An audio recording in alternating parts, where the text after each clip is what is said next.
Welcome back, everybody. Welcome back to Phil's Recap and Review. The Walking Dead, Season 8, Episode 7, Time for After. And it's time to stop the tricks of backstabbery, get a potato chip in shit casserole, and eat some razzle-dazzles, and sit back and watch a Eugene episode. Welcome, everyone.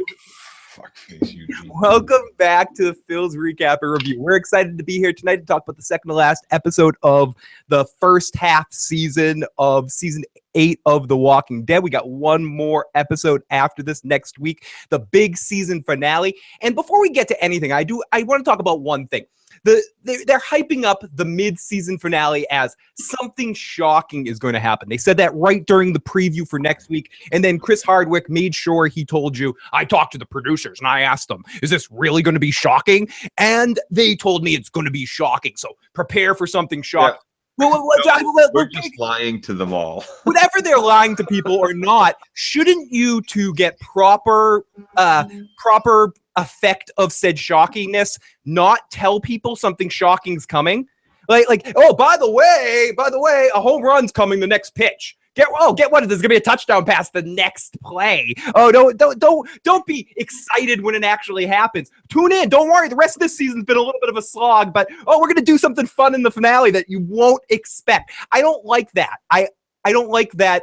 It's already assumed that they kind of heard anything possibly good or shocking or big water cooler moments to the premieres and the finales, because not as many people watch week to week. So now, even above that, I'm surprised they're not going to put out a trailer midweek. Coming this week on The Walking Dead, huge shocker. Like, give me a fucking break. Do you really need to do that? I'm sorry to start things off on a really bad note. This has nothing to do with the episode we're going to talk about, but it does essentially, because I like some aspects of this episode. I like some aspects of this season, and we're going to get to Joe in a second, which I don't think he likes any of it, but I like some aspects of this season a lot. But my problem is it's a lot of nothing leading to nothing. It's a bunch of episodes where nothing happened, that all the events in it could have been culminated into like one or two really good episodes. But instead we have 6 episodes, because across, the first one and the last one, which will be shocking,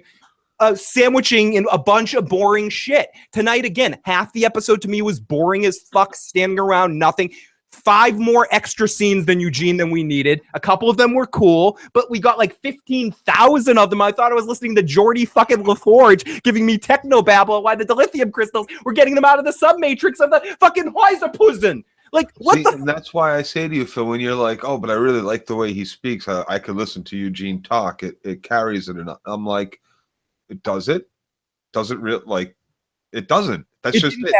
It didn't carry this episode. But all in all, I do want to say that this wasn't my favorite of the season, but I kind of group all the other ones into one pile. My favorite of the season was probably the Shiva dying episode, not because Shiva died, because I just thought the acting was strong in that episode with Ezekiel and Carol going back and forth. And I know some people would agree, but that to me, that was the highlight. Oh my God. But let's talk about Ezekiel and the fucking that took him captive. Oh, I can't walk, but I'm walking just fine. Let me set things up. I just wanted to start things off because the rant bothered me. Like, I don't like this. Do we have to hold people's hands now to shocking events? Like oh, we don't want to surprise you on the TV screen with something that you're not expecting. We got to tell you something you won't expect is coming this week. I just think that's fucking stupid and a little bit of little too handholdy for me. Anyways, welcome. Don't be afraid. We're going to talk all about this Walking Dead episode. I'm not alone. With me, as always, is the live motherfucking chat. And of course, here, as always, every other week, we have Joe Dirty Locks to talk about The Walking Dead. Hey, Joe, how's it going tonight? It goes well, my man. It's going good. Good. We got Scout Dakota in the live chat. I don't watch the show anymore. Just watch you guys. Eugene's speech patterns have gotten old. DJ, it's one of those things that, again, Joe called me on it. I defended Eugene in the last episode because we didn't see him all season. Then you see a few minutes of Eugene. It's really good. The way we had him on the show when he was part of the group, we'd see him for a few seconds here and there, and we get like 2 minutes of his dialogue. This episode, and I'm going to talk about this episode specifically, I think your interest in this episode, I could see someone really loving this episode if you're, a huge Eugene fan. This episode was all about, it wasn't quite a bottle episode for Eugene, but he had a lot of heavy lifting on this. This is almost like a sitcom that's like, oh, you like that one joke? Do you like that Urkel says, did I do that? Let's have him just say, did I do that for 25 minutes of the 30 minutes of Family Guy, Family Matters. Did I do that? Did I do that? It was Eugene being Eugene. Like, did you like that Eugene thing? Okay, we're going to give it to you for literally 3/4 of an episode, and he didn't carry the episode for me. Joe, what did you think of this episode? I thought it was crap. I was bored thoroughly throughout. I still don't understand why Rick decided to go back to the garbage heap. I don't. So we had round 2 of Thunderdome fighting, and then they got him captured, right? They got him captured. And he's tied up. And so he gets her on the ground and he's like, I'm walking out of here. And she's like, okay. Everybody stand down with her little hand motion. And so they both get up off the ground. Why didn't somebody shoot him twice? Yeah, we'll get into all of that. Atari Dad says, so I'm guessing Daryl was wrong. I'm guessing you guys aren't going to agree with that, though. We'll get to that. I think what Daryl's wrong is everyone needs to be on the same plan, but we'll get to that towards the end of the episode. Also, the stars of the show only make cameos, says Ren. Atari says, can't see there being too much to rant about tonight just to make snarky comments about, oh, come on, we'll find a chance. But I agree with that to a certain extent. It's not too much to rant about. There's not too much, and that's the problem. It was just kind of a whatever episode. There's a few highlight moments that I enjoyed from, again, acting standpoints and visual standpoints. I thought there was a couple of moments that really looked kind of cool, some cool sound choices with Eugene music. But even that, the music choices, Nick Diaz was talking a little bit about this last week. The music choices set this, I think, don't help.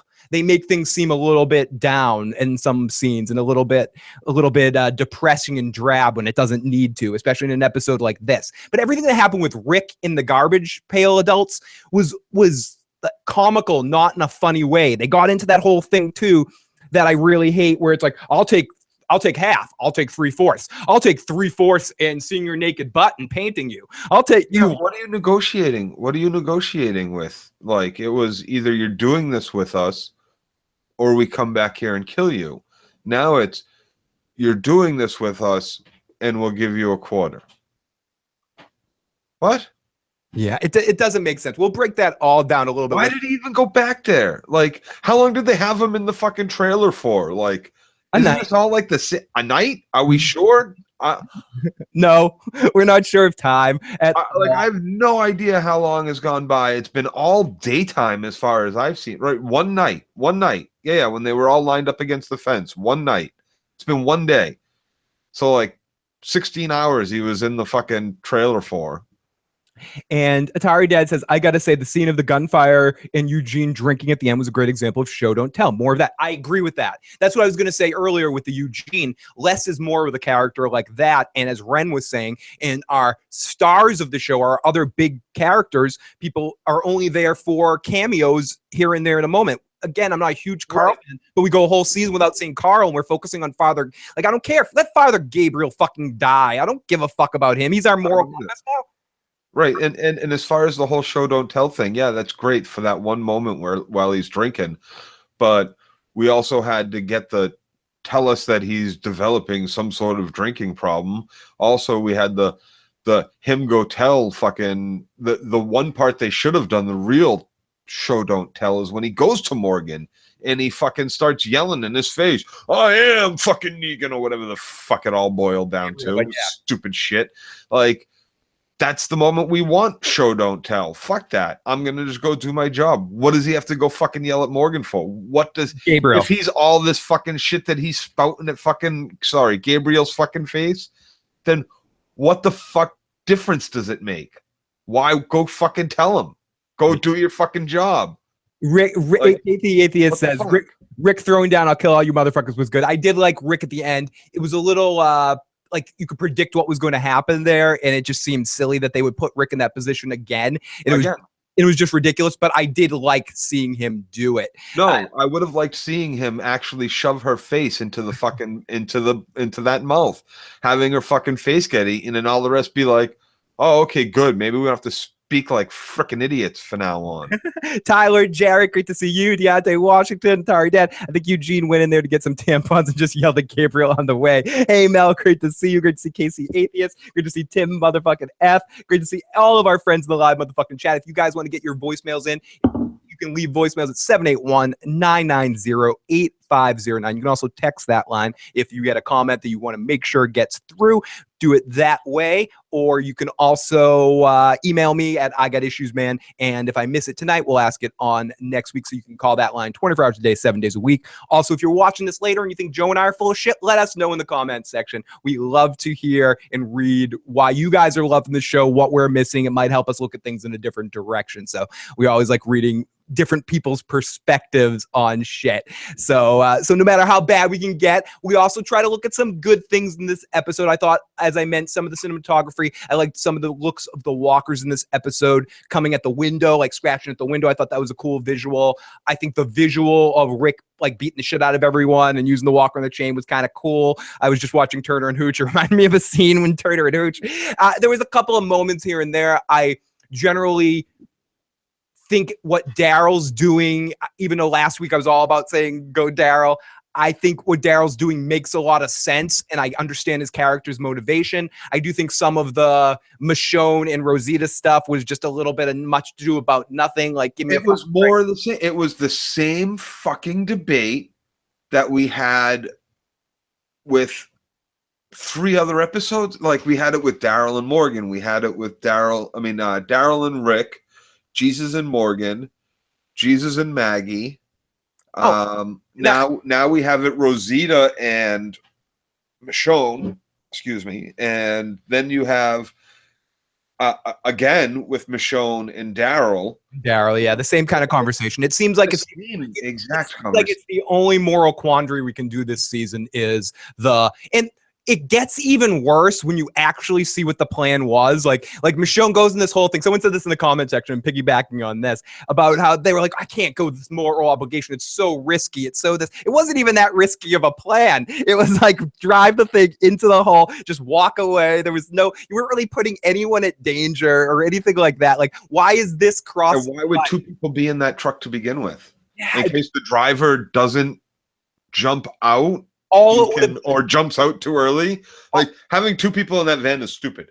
In that truck is stupid to begin with. All it would have meant is you have another lookout. It's right. Like, it doesn't even matter. I mean, it wasn't this horrible thing that they were doing. Right. Either stay and look out and help protect us and the other snipers that are staying, because we're doing this with or without your help, or walk away.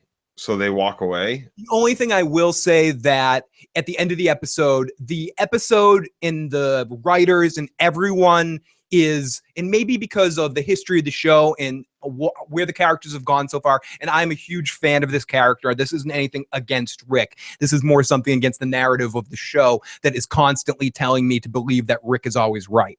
And I know in this situation, the show is making it seem like Daryl fucked the pooch here in this situation. And essentially he did fuck up Rick's plans, and Rick stepped up in this moment to go get the trash. But I trust Rick Grimes. We had the line, I trust Rick Grimes in this episode, just to let you know that.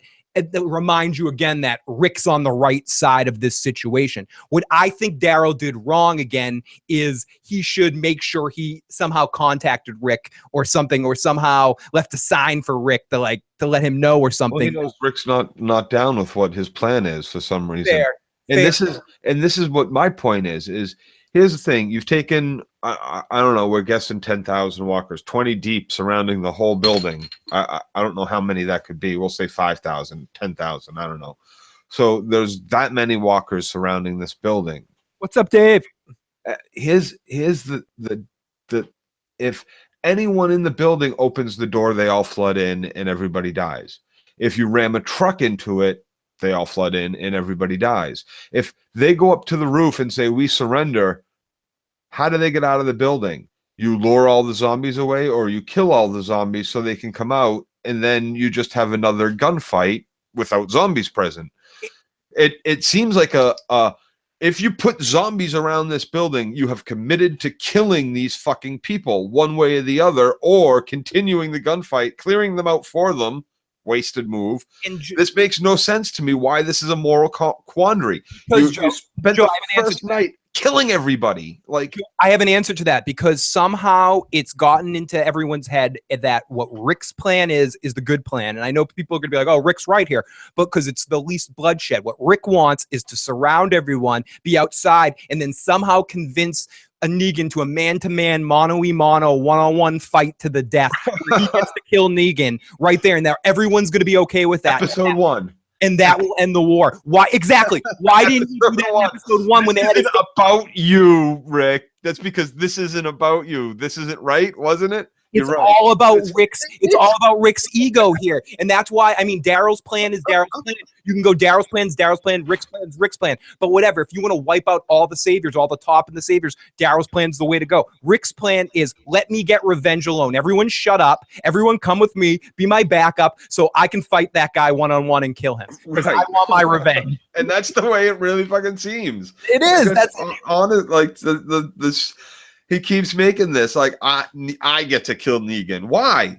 Why do you get to kill? Why do you have the soul? Daryl was taken prisoner by these fuckers. Daryl has more of a right. Daryl have the Daryl or Maggie? I mean, why doesn't Maggie? Tasha's girlfriend was ordered to death also. Like, come on, but you like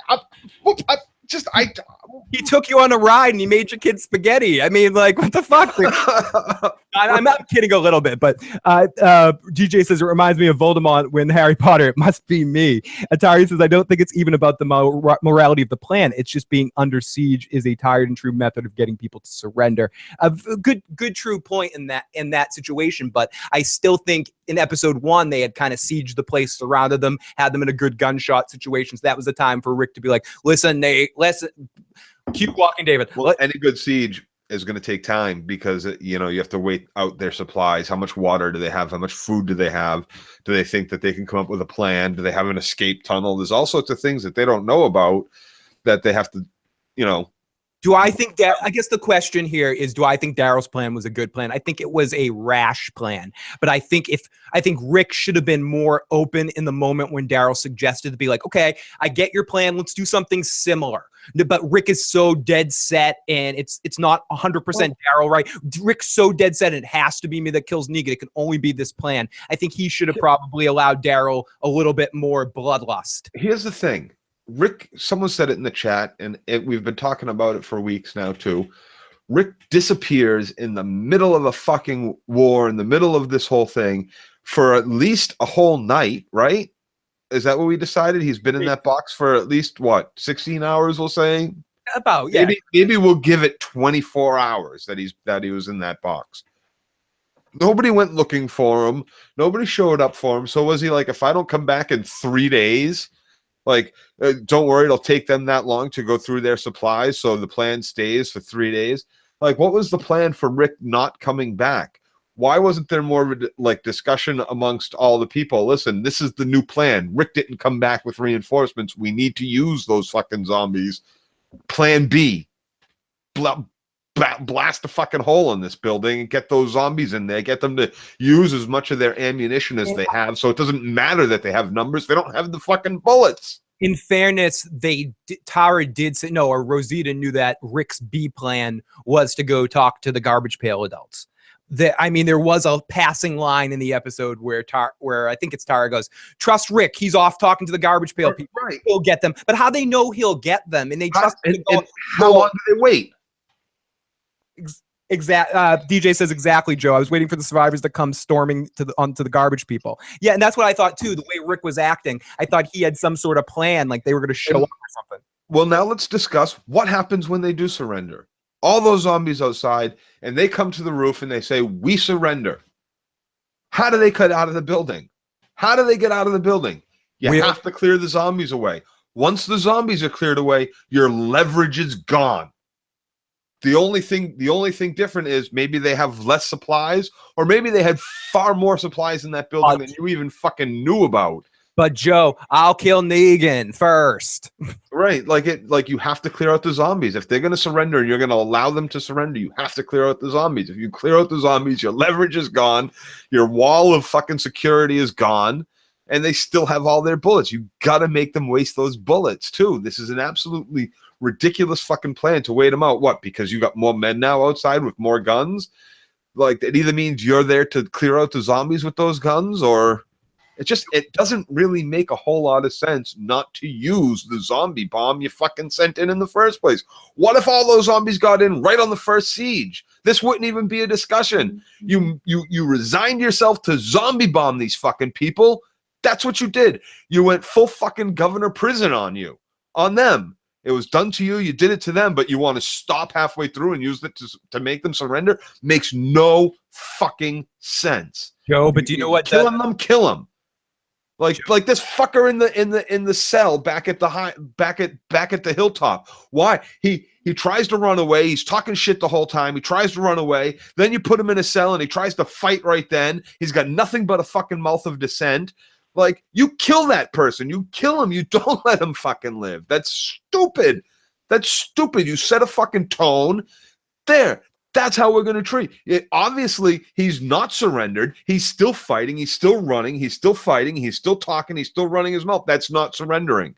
That's being a mouth of dissent and trying to still fight and escape so you can go fight and talking those words of fucking fight. So why haven't you killed that guy? Why are you leaving him there to get his way out and cause mayhem at the hilltop? Makes no fucking sense. This guy has not surrendered.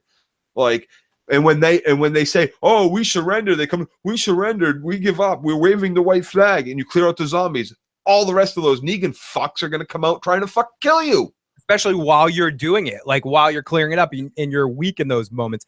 Right.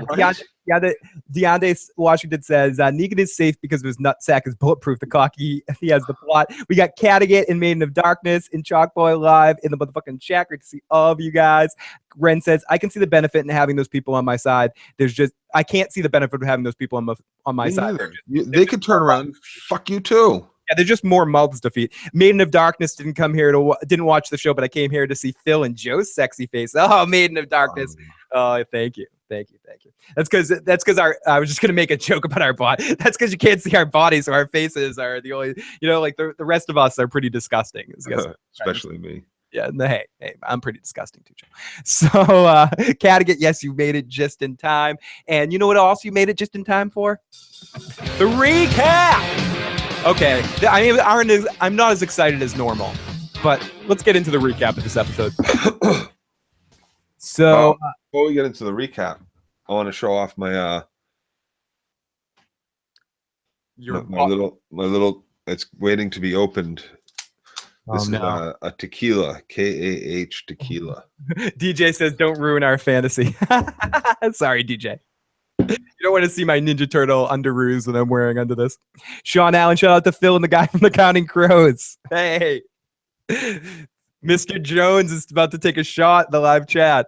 Mr. Jones and me. Cattigat says it looks nice. Sandwich time. What's up, Tony Umber? Great to see everyone tonight in the live chat. While Joe's getting that ready, we'll open up this episode. We open up to some extended nothingness. It's like the cover of a Spinal Tap album as Rick and is being captured from the trash folk, and he doesn't look concerned, so he has some plan. Someone must be showing up to help him out or do something.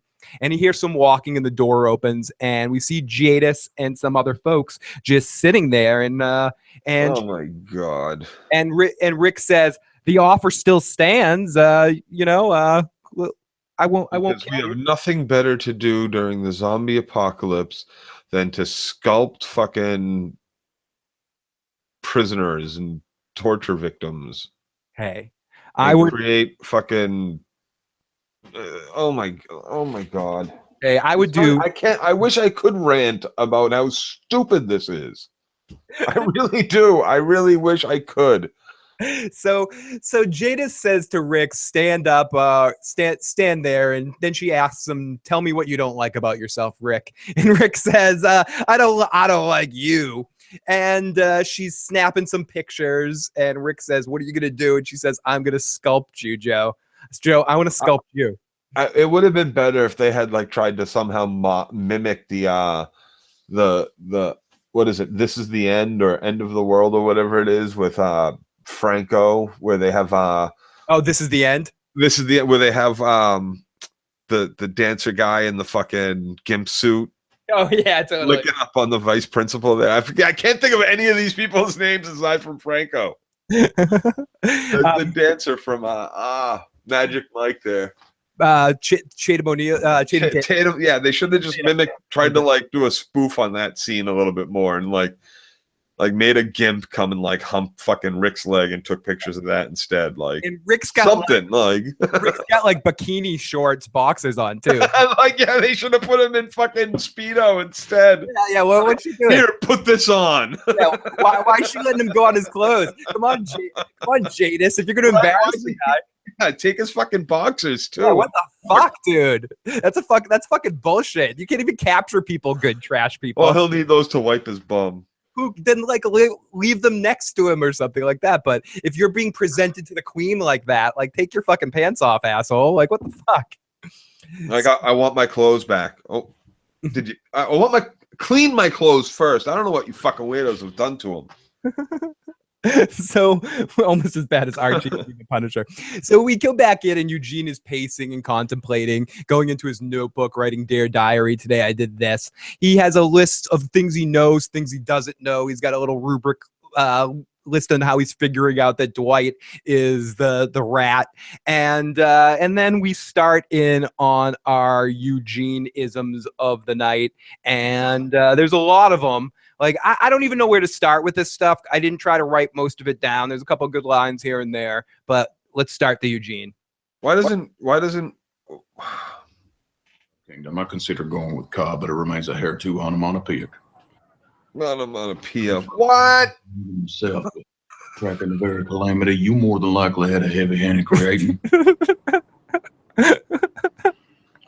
So I need you to cease and desist.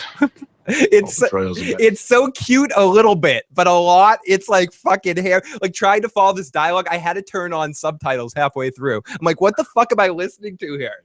And the others. And Dwight basically is like, listen, dude. Negan's finished. This place. Okay. I'm sorry. I gotta say, always feel free to interrupt the I gotta say this. For what it's worth, for the amount of shit that I'm gonna give Eugene in this episode, and it's more about the writing than about the actor. 100% again, because the actor is doing a fantastic job delivering these lines. Like, I can only imagine sitting down and memorizing a script, memorizing your lines for a script, or doing the best of I don't know exactly how much you have to memorize of a script. I suppose if you want to be good at your craft, you memorize all your fucking lines and you go out and you perform them and you do what the director says. Now, Eugene has... I was just going to say, unless you're lazy like Marlon Brando was towards the end of his career, and then he'd have it printed out on cue cards and lie and say he wanted to be in the moment and would just read it off the cue cards while looking at the camera, and got a master of doing that because he's like, I'm lazy, I'm Marlon Brando, I don't have to try anymore. So if you can, and there's a lot of special dialect fucking movies and actors out there that have to speak other languages or new languages and everything. But still delivering these lines smoothly with this, with the fucked up verbiage and shit that he's got to fucking use all the time in his fucking sentences. It's just good job, real good job. And, Joe, you can make fun of technobabble on Star Trek all you want, but not every actor can pull it off. Correct. You know, when you like, even on something, and I don't want to go on an Orville rant right now to go talk about the Orville, but you have some characters that can pull off the stuff, and then you have Norm Macdonald try to do it, and it's like Norm Macdonald can't pull it off. Yeah. And you're like, put the plurality pulse on the fucking mind. See if I can get something out of your colon. Did you hear about the Heisen? Did you hear about these Heisenhuses? You know, they got the, but not that he's bad on the show. I just like hearing him say technobabble. Like, not everyone can pull off the technobabble. And Eugene go, the treasury is a black stabber. We keep it from Negan and other people on the inside. I'm 2x2, 4x4, 10x10 inch in your ass on board. He is totally in character, and especially when you hear the actor talking afterwards, and he doesn't sound anything like Eugene. He's in character of that. I just think as always, it's writing, pacing of the episode. There was too much of it in this episode. They're like, oh, people like Eugene, we don't know what to do since we're only in 2 days and we don't know what to do. And we want to keep this Negan story going as long as possible. So let's do a Eugene introspective where and we already knew where Eugene stood. Like, we didn't need this. We've had enough bits and pieces of Eugene throughout. Almost anytime we're at the base, we have Eugene stuff. I know you might not agree with this. I know you might not agree with this, Joe, but we did need the Eugene and Negan scenes. Like, I think if this episode had just had maybe the Eugene on the roof with Dwight scene, one scene with Dwight, and then the couple of Negan scenes with Eugene to kind of solidify their relationship a little bit, I thought that stuff was good. But we'll get to Negan in a little bit. I thought he was one of the highlights of the episode. See, we had alone time with Negan and Eugene last week, right? And basically, he didn't say like, "Oh, I respect you, and you have a big brain, and you're the second most important man." In that conversation, it was the "you do this, or I'm going to end up bashing your brains in again." We could have foregone that because Eugene's had nothing but that since he got there, and he's been there for a while now, and we know that that's what life is like here. They've told us that's what life is like here. We see that they do that to the governor. We see that they do that in the previous episode already, that they do that with even the workers. So this isn't like it's a big thing that you needed to have in this episode. You could have moved this to last episode to motivate Eugene, so you could have condensed again the 2 Morgan scenes and had him tell him to go just eat shit on a stick. I'm already fucking Negan, go fuck yourself. You know what I mean? He had the balls to go tell Dwight, knock it off, I'm the savior now. And in fairness, we had a lot of characters we haven't seen in a while, and we don't have to retrudge some of the similar territory. Mel says, as someone who doesn't watch The Walking Dead, every time they say Eugene, I think of the nerdy dude from Grease. Cadigan says, Eugene can't carry an episode. I actually forgot about Rick. That's because the silly trash people think it was like a different world. Aaron took the Gracie to Hilltop without a car seat. I want to think about the logistics of that. Maiden says, I used to watch this show all the time, but the repetitiveness of it really did burn me out. However, I do appreciate the show with the horror community. Does he have a license for said drone? So let's continue into this. Eugene eventually says, listen, I am Negan, you motherfucker. Perfect. But we are saviors. We save. Oh, fucking unreal. We save. Anything. I'm a savior, Joe. I save. I need beer. Okay, so just go to get a beer. So we cut to the wall inside the sanctuary. We see walkers outside, and Eugene asks how long, and they said maybe 2. We see good shots, and this is the image that I thought was kind of a cool visual, where we see walkers at the door, clawing at the door, and it almost looks like Gremlins to me. So I thought this was a good visual. Then we go to Eugene walking, and he talks to the doctor, and Father Gabriel has an infection. Eugene talks some shit about Razzles. He said something about Razzles because I like Razzles. I was impressed with this scene. Razzles? What'd you say about Razzles? Attacking his organs. Big dazzle. We just wish we had some damn meds. I wish he hadn't assisted in the ill-conceived caper to trap us in here. I also wish for Razzles, but if wishes were horses and all that. I like taters. See, some of those lines... I like taters. Give me some taters. Someone in the live chat said, I feel like this show broke Joe. Mel said, I feel like this show broke Joe. This show has fucking crushed my soul. It used to be so good. It was compelling. It was driven. It had action. There was threats of not just human, but zombie. Joe, I'm going to speak. You can apparently kill a bunch of zombies when they crash through your wall, but you can't kill them from the fucking rooftop. Oh! Kill them from the window. Like, obviously, Morgan's looking through fucking sniper scopes, sees like all these fucking heads. Like, I don't get it. I don't get it. Shoot some of them. Fuck waiting for the truck to run up. Just shoot some of the fucking people in the window. It's war, all out war. Shoot every person you see walk by every fucking window. Worker, soldier, who gives a fuck? I am Negan. You're all Negan. You're all fucking dead. Like, that's the point of what war is. War is go kill everybody over there because we're at war. It's war, Peacock. There should be casualties.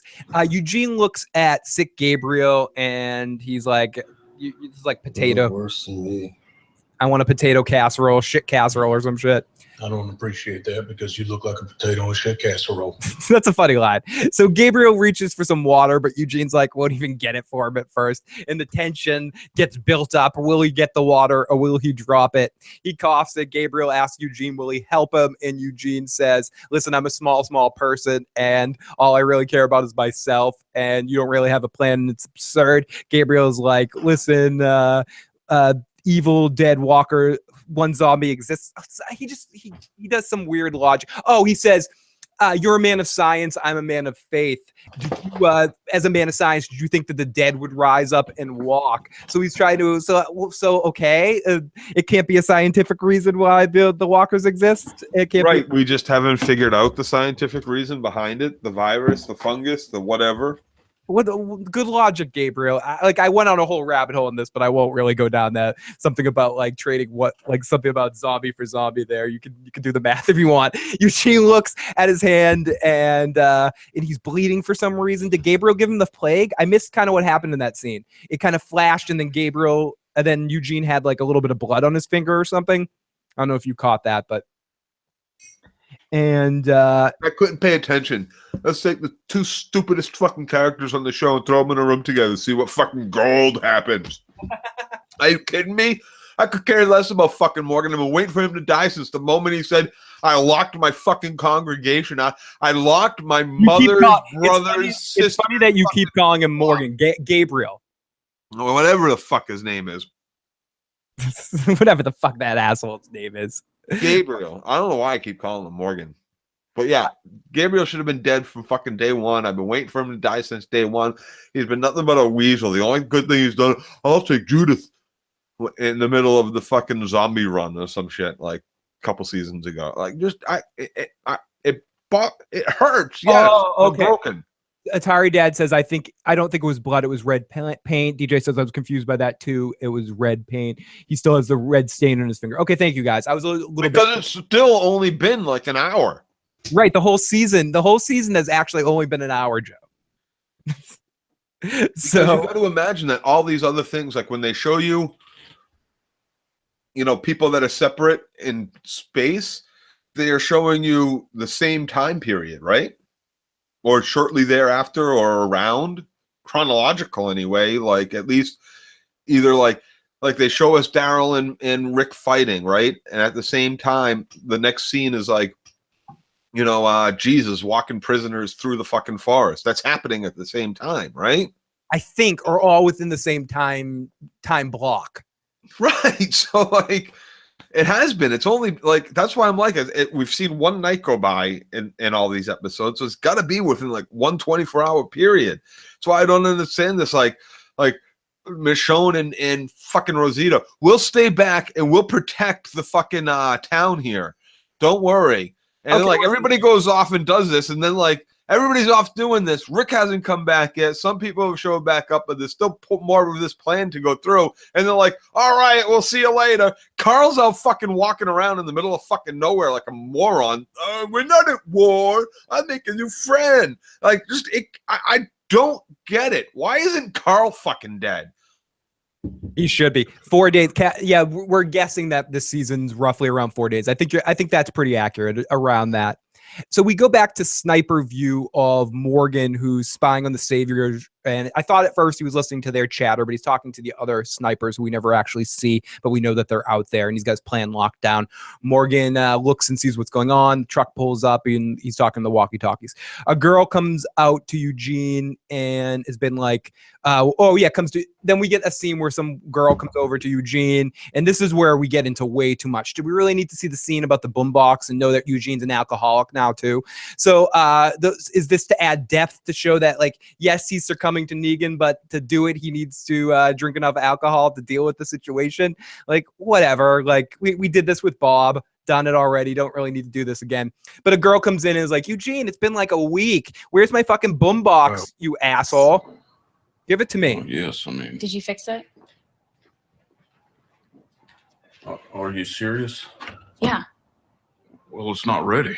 Our neck is in a noose of the deceased, and it is tightening with every tick-tock. Are you not distressed that we're trapped? Like, this is one of those moments where I'm like, I don't need to know another savior. This is unnecessary. This is time filling out. If you introduce the Rick and the Jadis thing, why not? I'm not excited about it, but why not at this point in the episode flash back in the middle of the episode one more time to Rick to make it more a part of an episode instead of sticking in this storyline the whole time, or go to Daryl and Sasha and not Sasha and Tara. We saw Sasha tonight and Tara for their whole interaction or something at some point. You didn't need an extra scene. What, to introduce the music aspect? So when he makes the glider later, it makes a little sense. It doesn't fucking matter. You don't need to introduce that to be able to have him do the glider later. You didn't need this scene to show that he's an alcoholic. You could have just shown him drinking at some point at the end of the episode. You didn't have to necessarily introduce that, how he's getting his alcohol. Like, oh, we all need to know that he's trading his science skills for fucking booze. I don't know. This was my least favorite scene in the entire episode because I just felt like it was unnecessary. Yep. Like there's a couple much better uses of time in this situation. Even if we see Dwight again, The only thing I liked about this scene was what the girl said to her. You want to put blame on anybody's feet? It's all on your feet. We could have had this motherfucker dead when we had a plan, we had a means, but you fucked it up. It's all your fault, Eugene. It's all your fault. We had a plan and you fucked it all up. Oh, we got Big E in the live chat right now. Kenneth says, I'm surprised Dwight didn't say, excuse me. What did you just say to Eugene? Well, excuse me, princess. We go back over to Daryl and Tara and Rosita and Michonne. Daryl is like, gotta get him in a crossfire. It's gonna be a turkey shoot.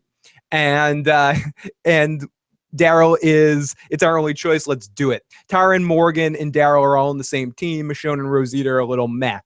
And Rosita's basically like, why don't we just wait now for Rick? We're already here. We get the whole setup. Rick's talking to the trash, must be talking to the trash people because I've read the script and I know, he's over there. No, but we know that Rick's second plan B is going to be, and Rick said on the walkie-talkie, just for checks and balances, he did. So he said to somebody going for plan B. And Rosita's like, something may go wrong here, Daryl, and we just don't have the numbers and we can't lose people. Rick's talking to the scavengers. We're going to call them the trash people. And I believe in Rick Grimes, says Rosita. Do you believe in Rick Grimes, Joe? Not if he's going to talk to the trash people. That's a stupid fucking plan B. I'm sorry. I just spit out my alcohol because of Iron Thrones. # science for booze. I like that.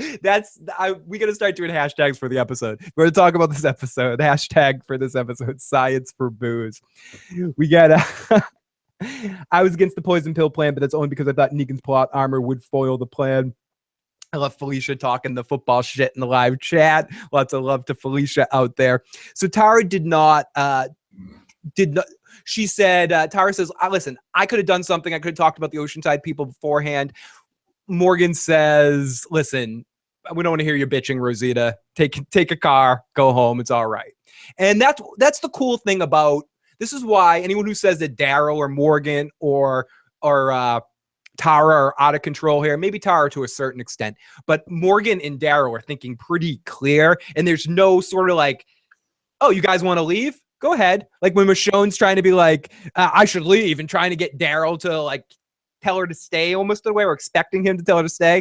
Daryl, this is why I like Norman Reedus this whole season. I think he's been really awesome this season. The only bright part of the season. Him and Rick Grimes, but I like Daryl's character. Like I like how he's been written this season generally, and like everything he's doing makes a lot of sense to the character of Daryl.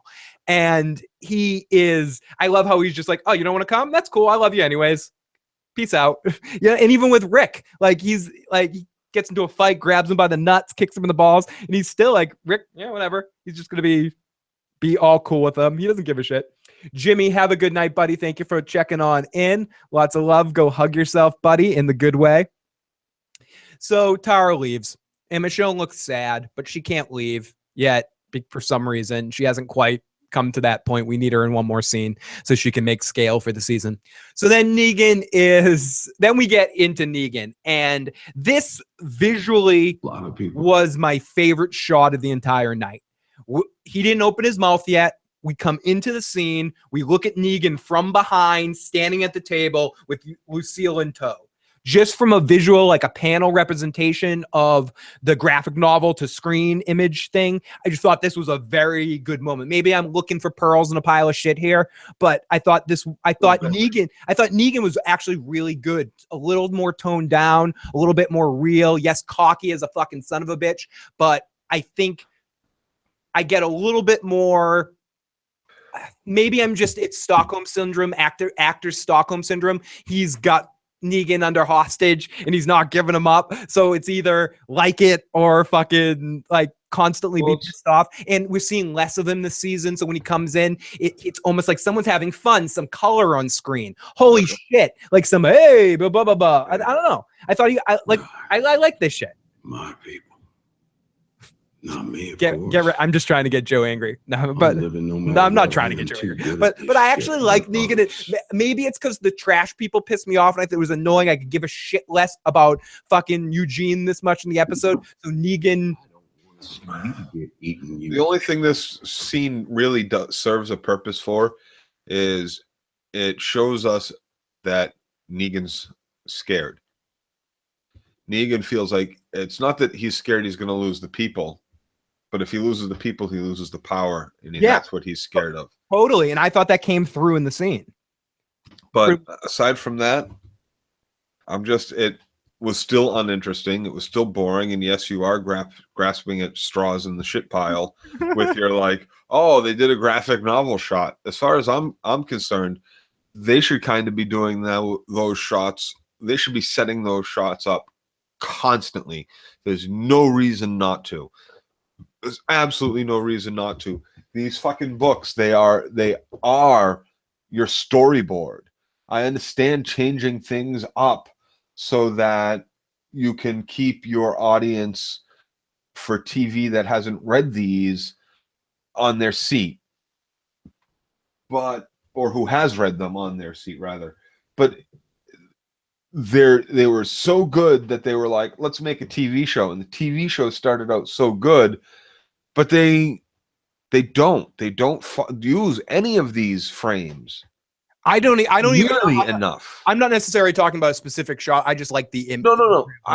I know, and it was that shot. I don't know if it is a specific frame in any of these books. Neither do I. I like the way the visual looked coming in there and hearing his voice. Right. From behind and seeing and imagining it from that perspective, I just thought was interesting, and I think it's indicative of the work that's in these books. Exactly, and he feels, to me, anyways, toned down a little bit this season and a little bit more like I don't know. I just enjoy him more this season than last season. His performance, and it may be a little bit like I'm accepting you calling me on my Stockholm actors bullshit right here, that I'm like finding the pearls in the shit here, but it's okay. I'll find some pearls in shit. Yeah, and that's just it. For the most part, we haven't had a whole lot of Negan this season as compared to last season. They're not ramming him down our throat, right? And as far as I'm concerned, almost everything out of his mouth is more of the same. This was a little bit more interesting of a way because he comes off threatening and menacing, and also he comes off at the same time as being someone who's praising Eugene a little bit. And that's a part of Negan that we haven't seen one shred of. Even in the scene with him and fucking Morgan, and I'll confess that I cheat on my fucking wife. Oh, feel bad for me. Gabriel. What did I call him this time? You called him Morgan again. Johnny Rico says, Daryl is the worst right-hand man. Way to ruin a well-thought-out plan made by Rick. Caddigat says, Daryl just doesn't give a shit anymore. He just does his thing his way. Daryl and Tara just fucked up the whole plan, says Vern. Did they fuck it up? Come on. Negan is like, you don't see any dead bodies outside the building.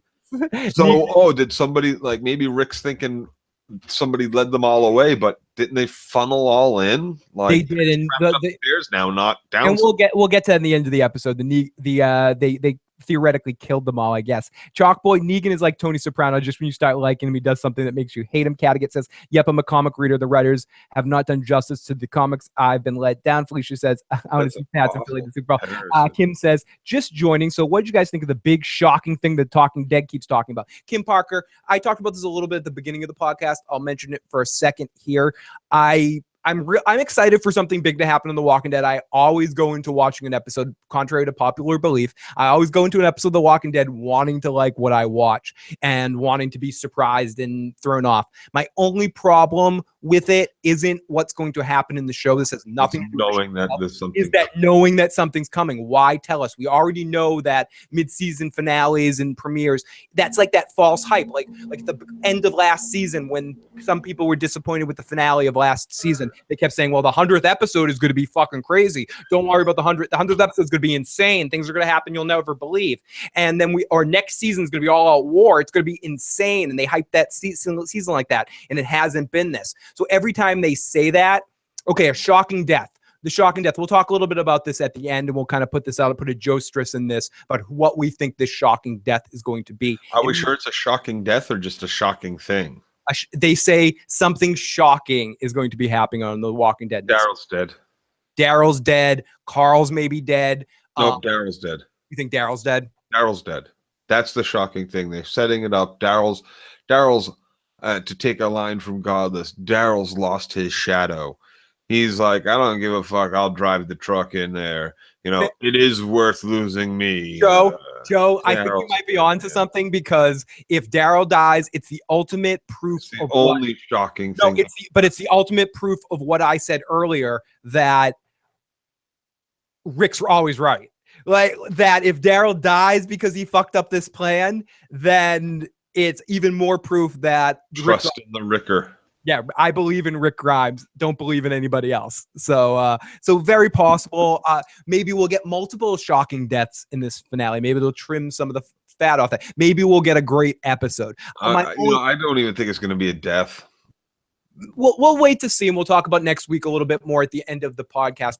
But ultimately, my biggest problem with it is why tell us and why hype it on The Talking Dead over and over again about a shocking death. Just let the audience experience it, and because they're losing ratings and they want to get out there in the entertainment news cycle and get people talking about the shocking thing and get more eyes on the season finale, because The Walking Dead is still getting amazing good ratings, but it is bleeding ratings. People are watching this more in DVR. Less people are thinking about it as appointment viewing, as a few shows you need to watch right when it airs. A lot more people are just going to binge watch the season and not do that as much. The Walking Dead, because I don't think it's crap on a stick, as maybe Joe thinks at times, but it's no longer a show that you have to watch, get at live and make sure you talk about it right afterwards, that something crazy is going to happen, something awesome is going to happen. It's a show that you could binge and probably would be better on a binge watch. I wouldn't be as critical of this if I was binge watching a whole season of it.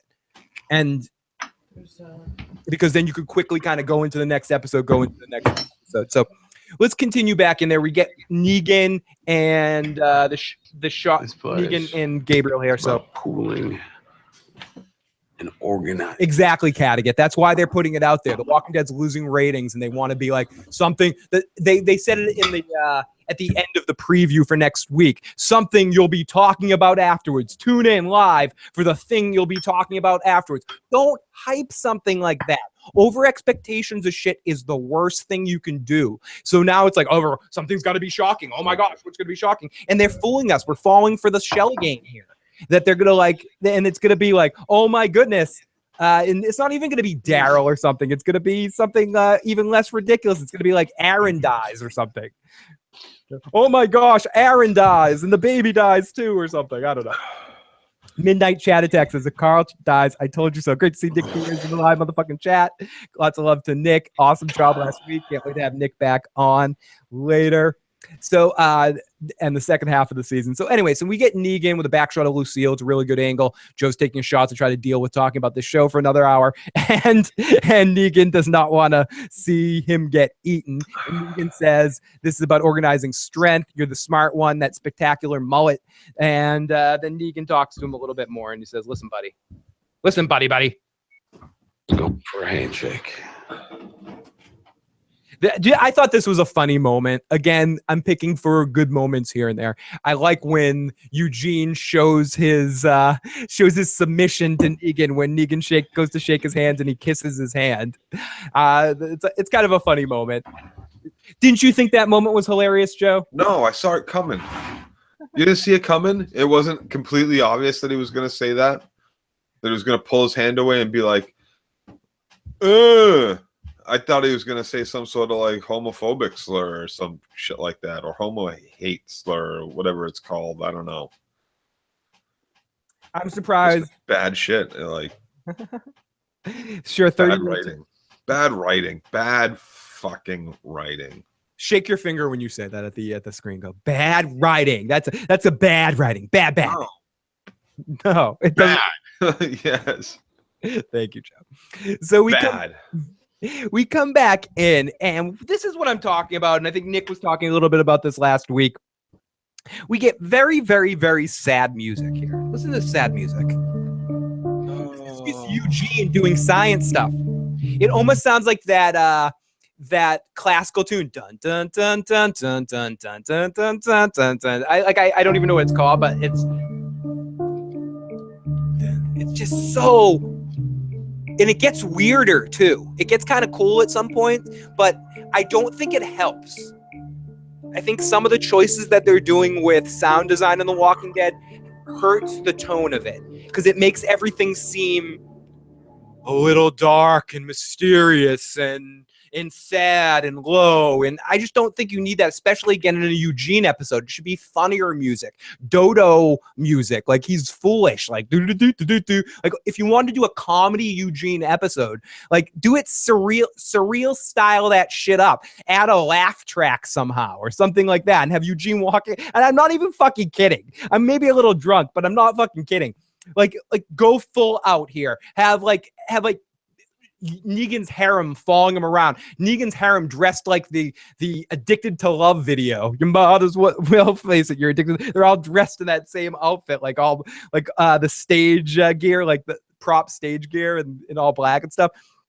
But if you want to go that all out, like make it funny, but you play this like deep music with Eugene on a Eugene episode. I mean, I was supposed to like care about what the fuck this guy thinks all of a sudden. Like, does he really have, like, do they sell the Eugene mullet in stores and I just haven't seen it yet? Like, people love him that much that, like... I want to be clear, though. The music is really well done. I'm not shitting on the sound design. I just think it clashes with the scene. But that's just it. That means the music is not really well done. If you put the wrong music on the wrong scene, that means bad music. That means bad soundtrack to what you're watching. Like, you don't put, like, when you see the fucking little girl in red run across Schindler's List screen, like... it just doesn't fucking fit. Bad music choice. Bad fucking soundtrack. Appropriate music for appropriate scene. Like, that's like a newscaster, like, oh, 17 people died in a car crash today, but now over to the weatherman who's dressed up for Halloween costume as fucking like, an auto wreck or something. I was gonna say a Teenage Mutant Ninja Turtle, but yeah, the same thing as an auto wreck, as the Shocker or something like that. It's just Cattigat says it perfect in the chat. The music this season and last season has just been a little odd to me. It's almost like the person designing the music, and I don't know names, if it's Bear McCreary, if that's who Atari Dad, I think should be working on a better show. for the design, that for the music he's doing, he should be working on Better Call Saul or something like that, or he should be, because I think I like some of the stuff he's doing, but it's almost like he's not doing what's right for The Walking Dead because he's doing something a little bit more complex for the scenes, or maybe he's being suggested to do something like that. But I like the music. I listen to it on its own, but I don't like it within the scene. See, I didn't have a problem with the music or the scene accompanying any of the music. I just thought the bulk of the scenes were shit.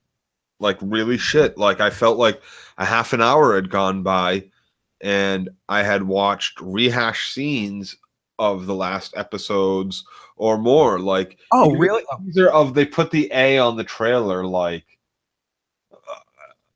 that's like one of those lost moments. Like, it was an A on the trailer at the fucking terminus. It was an A there. It It's was all connected, A, Joe. It's all connected. A. Atari Dad, he did the music for the Angry Video Game Nerd. Let me take you back to the path. I've seen this. I love James Rolfe. I'm a huge fucking fan. I've seen every episode of almost everything Cinemassacre's ever put out. So lots of love. That's good to know. What do the numbers mean? Thank you for that. What were the numbers? 10, 13, 18, 26. What did I read?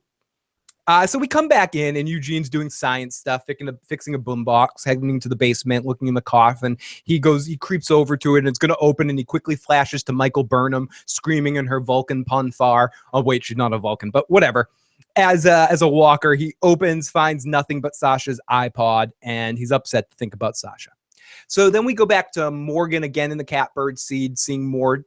We see Michonne very unhappy, feels like being out of place. I thought, from a acted out scene, the actress that plays Michonne did a really good job in this moment, because I've been Michonne in this car driving off with some kids that you don't want to necessarily be in the car with, and you're in the center getting ready to do some fucking shitty shit, and you're like, why am I in this position right now? I gotta get the fuck out of this car. I think Michonne, if she felt this way, probably should have left with Rosita, because what she's gonna do, walk home? Now she just walks home alone, injured with the sword. Like, I guess the walker's really on a problem. But but she's very unhappy. I thought the scene did well in what it was trying to dictate, that Michonne felt uncomfortable. She plays sad and brooding really well. And then Daryl and Michonne have a scene where Daryl's like, where Michonne is basically like, I can't be here because it's too dangerous. And again, when we see the plan, it doesn't necessarily match up to what Michonne's saying here. Let's hear. I came here because I wanted to see things for myself. I wanted to know that things were gonna work. But you know what? Hey, Sam, welcome. I don't get to know that. None of us do. What I do know is that things are working now. So maybe we just need to trust that things are going to keep working, because... So things are working now. What does that mean, Joe? Rick was supposed to be gone for a day and a half to try to get these garbage people. Rick was supposed to be gone for this long. So the plan is working. Okay. Because then why did you need to go to plan B if the plan is working? The plan is working, and part of that plan was, lose an entire 1/3 of your fighting force. The entire, not just like a third split up over all the groups, but an entire battle battalion got decimated. Why didn't they just all show up? They let the walkers out, and then everyone meet up at the... I'm sorry, my brain's gonna... You had to get the guns. You had to get the guns, the big Gatling Why? gun. Why? Because if those made it back, if they had shown up in that truck to behind you with those Gatling guns, you'd be fucked. Okay, so you needed to go on that mission. But why, again, I ask, why didn't you shoot Negan or do your challenge Negan one-on-one plan? Because you had to show him that you had power over him. So okay, and there were other groups. In the other groups, they killed off like a whole group, and then they took another whole group captive. So you did need these three different. You did need multiple fronts, multiple spots of attack. You needed this plan. But when 1/3 of your force, when one whole battalion gets wiped out, one whole fighting force from one whole town gets fucking decimated like that, and you had to go to plan B and Rick disappears for, like I said, at least 16 to 24 hours, time to make plan C start happening. You still have the advantage at this point. You've still wiped out all the peripheral support that Negan had. You still have them locked in that building. If you do manage to get them to come and wave a fucking white flag, that means you have to clear out the saviors, the path for them, which also puts you in a dangerous situation for them to continue the fight. So no, plan C, Daryl's plan, good plan, do it. Go for it. It's now, that's the time. It makes logical sense to me. I don't know. I might be wrong. I'm not like a zombie battle planner, but like, hey, you be my zombie. Not fucking. You be my zombie planner. And Quixote in the live motherfucking chat. Sam, lots of love to everyone that's joining us tonight and everyone that's checking this out at a later date. Please let us know in the comment section, and make sure if you're enjoying this video, you hit the like button, hit the subscribe button, share the channel with a friend. Help us keep growing, everybody, and join us or join me. I don't know what Joe's schedule is on Wednesday to talk some Vikings. Do you have Wednesday night? Joe will be on Wednesday at 10:30 p.m. to talk Vikings. That'll be the next time we're on. And then I will be on probably Friday afternoon. And I don't know if Joe's around. No, he might be around. But if Joe's around Friday afternoon to talk about the Orville series, season 1, because the series season finale of Orville is on Thursday. Maybe Thursday night, either Thursday night or Friday afternoon. And I'll talk to Joe about that afterwards to see when is easy. I think Friday probably would be better for him. So let's continue with this. And so then our next thing we get is the Red Machete. And we see some dude listening to music, and some dude gets killed by a... And he dies. That's it. He wraps some tape. Oh, he taped up the red machete with red tape. Yeah, he taped up with some red machete. Yeah, that was it. So compelling. Oh, I can't wait to see what happens next. Yeah. I hope the little girl comes and gets her machete back. It's just so awesome. They really, like, the webisodes used to be good. Now these in between commercial webisodes, it's just fucking... It's how many they should be off the fucking. You're just wasting our time. That 2 minutes and the extra 2 minutes of commercials at the end, 3 minutes of commercials at the end, pushed us into 10:04. Like, come on. The problem is they have to, and we talk about this a lot. And this people probably getting sick of hearing us talking about this, but AMC during The Walking Dead has literally, I'm not making this up, 3 or 4 different commercials for The Walking Dead as part of the Walking Dead experience. We get The Walking Dead, do story sync. We get the Talking Dead pop-ins. We get the whole Talking Dead, which literally is turned into an hour of promotion of a commercial for The Walking Dead.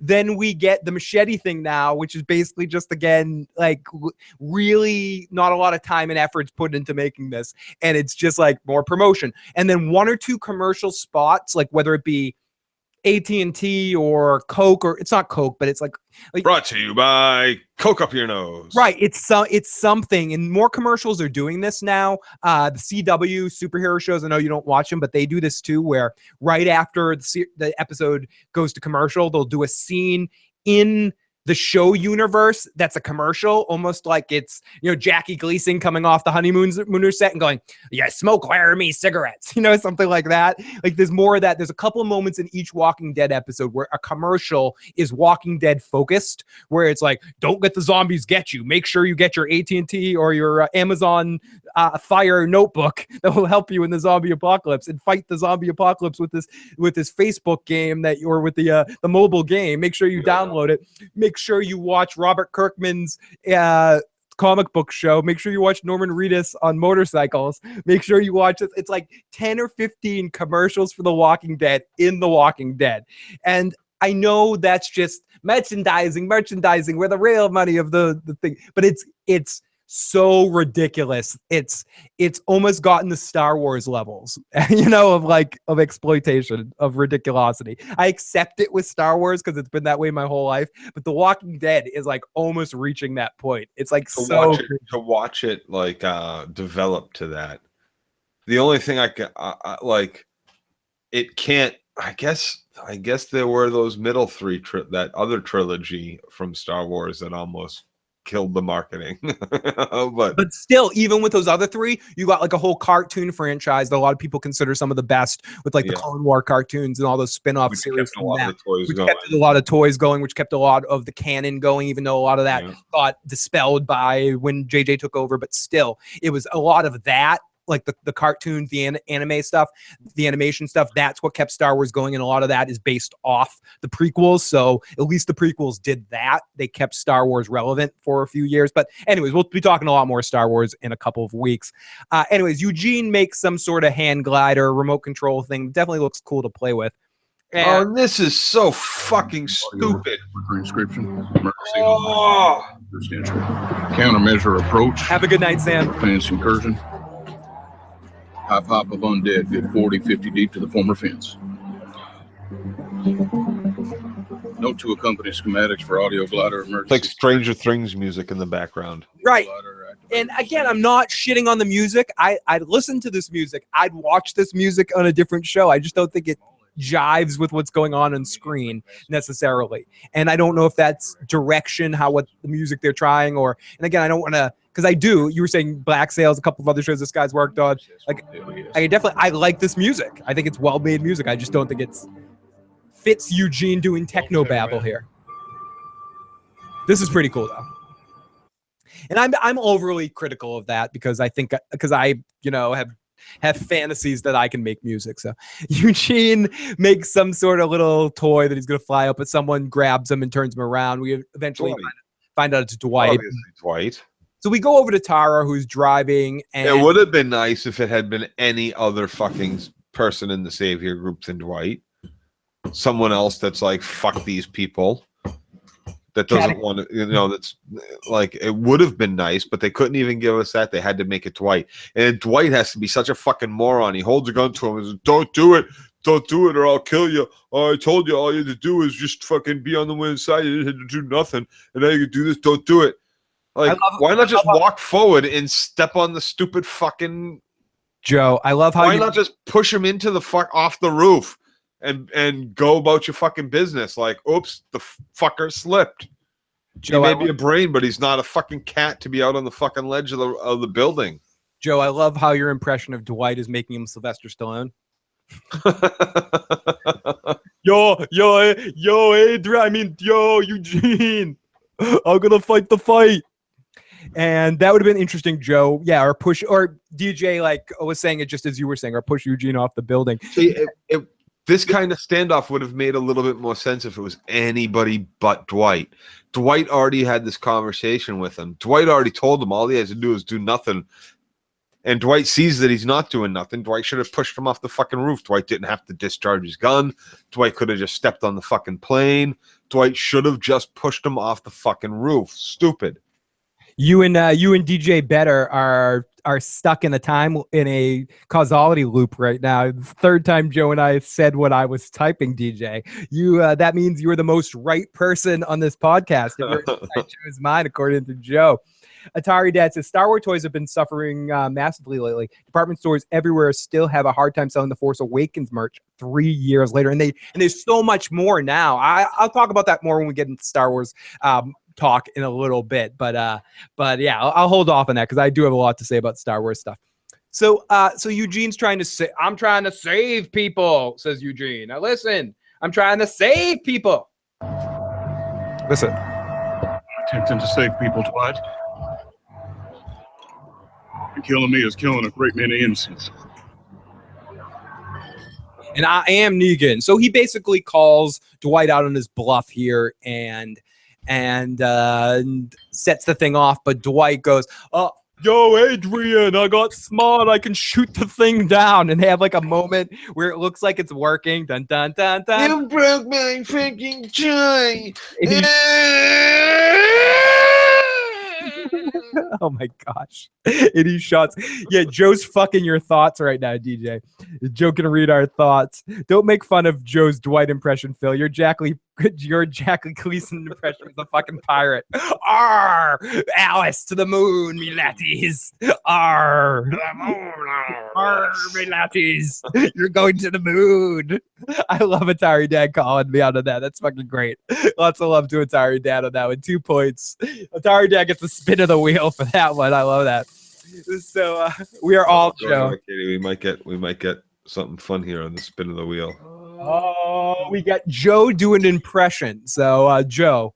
Okay, this is my impression of Phil doing an impression of Jackie Gleason. Arr, to the moon, Alice. Joe, do your Negan impression. I'm not a psycho. I don't know how to do psycho. I can't do that. Oh, Joe. Carl. make me spaghetti, Carl. Okay. Here's my impression of Eugene. Okay. I like 2 taters, and 2 taters by 4 taters. And when 4 taters is 5 taters, then I can get 6 taters out of all my taters. And then I can be the shit in the tater stew. That's like you, Morgan. Oh, actually, I might be a pie tater. A pie shit tater pie stew. Or maybe even tater poo pie. I like taters. Joe, your scream, Mary B. That was awesome, by the way, Joe. And Mary B's dog didn't really like your scream. You're right. I'm sorry. Apologize. I'm to the puppy. feeling a little bit drunk, I think. Apologize to the puppy, damn it, Joe. I'm sorry. I am very sorry. Yeah, kitty. I mean, poochie. We got the walking Matt in the live chat. I found this on a website. Mid-season finale. Rick's visions of the future and better life gets messed up when his love life gets taken over, and Negan shows Rick how things gotta be. We're gonna see some Barry White music. We're gonna see some fucking some amazing shit. There's gonna be a where's the song? We're gonna hear this song with oh yeah, Negan. Hey Negan, come over here. It's gonna be great. So Eugene does it, and Dwight shoots it down. We also see Eugene trying to say, "I'm trying to save people," and Daryl makes his move. Dwight shoots down the glider. We also have the attack, and Morgan sniping folks. Tara's doing her thing. Daryl's driving. Eugene's hiding on a roof. Daryl's driving through walkers. It was kind of cool. It's a cool visual of him crashing, but I like how somehow cars have adapted to walkers. That, you know, it used to be that you could drive through like 1 or 2 walkers and then your car gets all kind of got clogged with the guts and shit. Now Daryl can kind of just ram through as many walkers as that's a big truck. That's a garbage truck. Fair. I'm being nitpicky there. So he crashes it. That also went through the wall of the factory. Wait, was that some George Michael Sachs action? It also says Rick kills Rick. Love you know when she rapes Rick. Fucking Rick is dirty. Rick should watch out with Rick walking Matt. George Michael Sachs action. Puppy forgives you, Joe. Thank you. Yeah, the porn music's playing. It's always playing. It's always somewhere. There's always a little bit of porn music playing somewhere in my head. Who doesn't love porn music? So Daryl drives through the walkers. And there's no such thing as porn music anymore. They don't play music in porn. Yeah, that wants to hear music. You want to hear? Oh, don't do that, Joe. No. Yeah, I know. Porn music is more of like a 70s cliche in a lot of ways.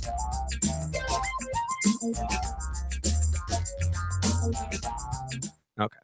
So Daryl, I'm a little buzzed too, Joe. So Daryl's driving through the walkers. It was cool. He crashes through it, and Morgan leads him out. He's like, go to the left. It's a really easy out.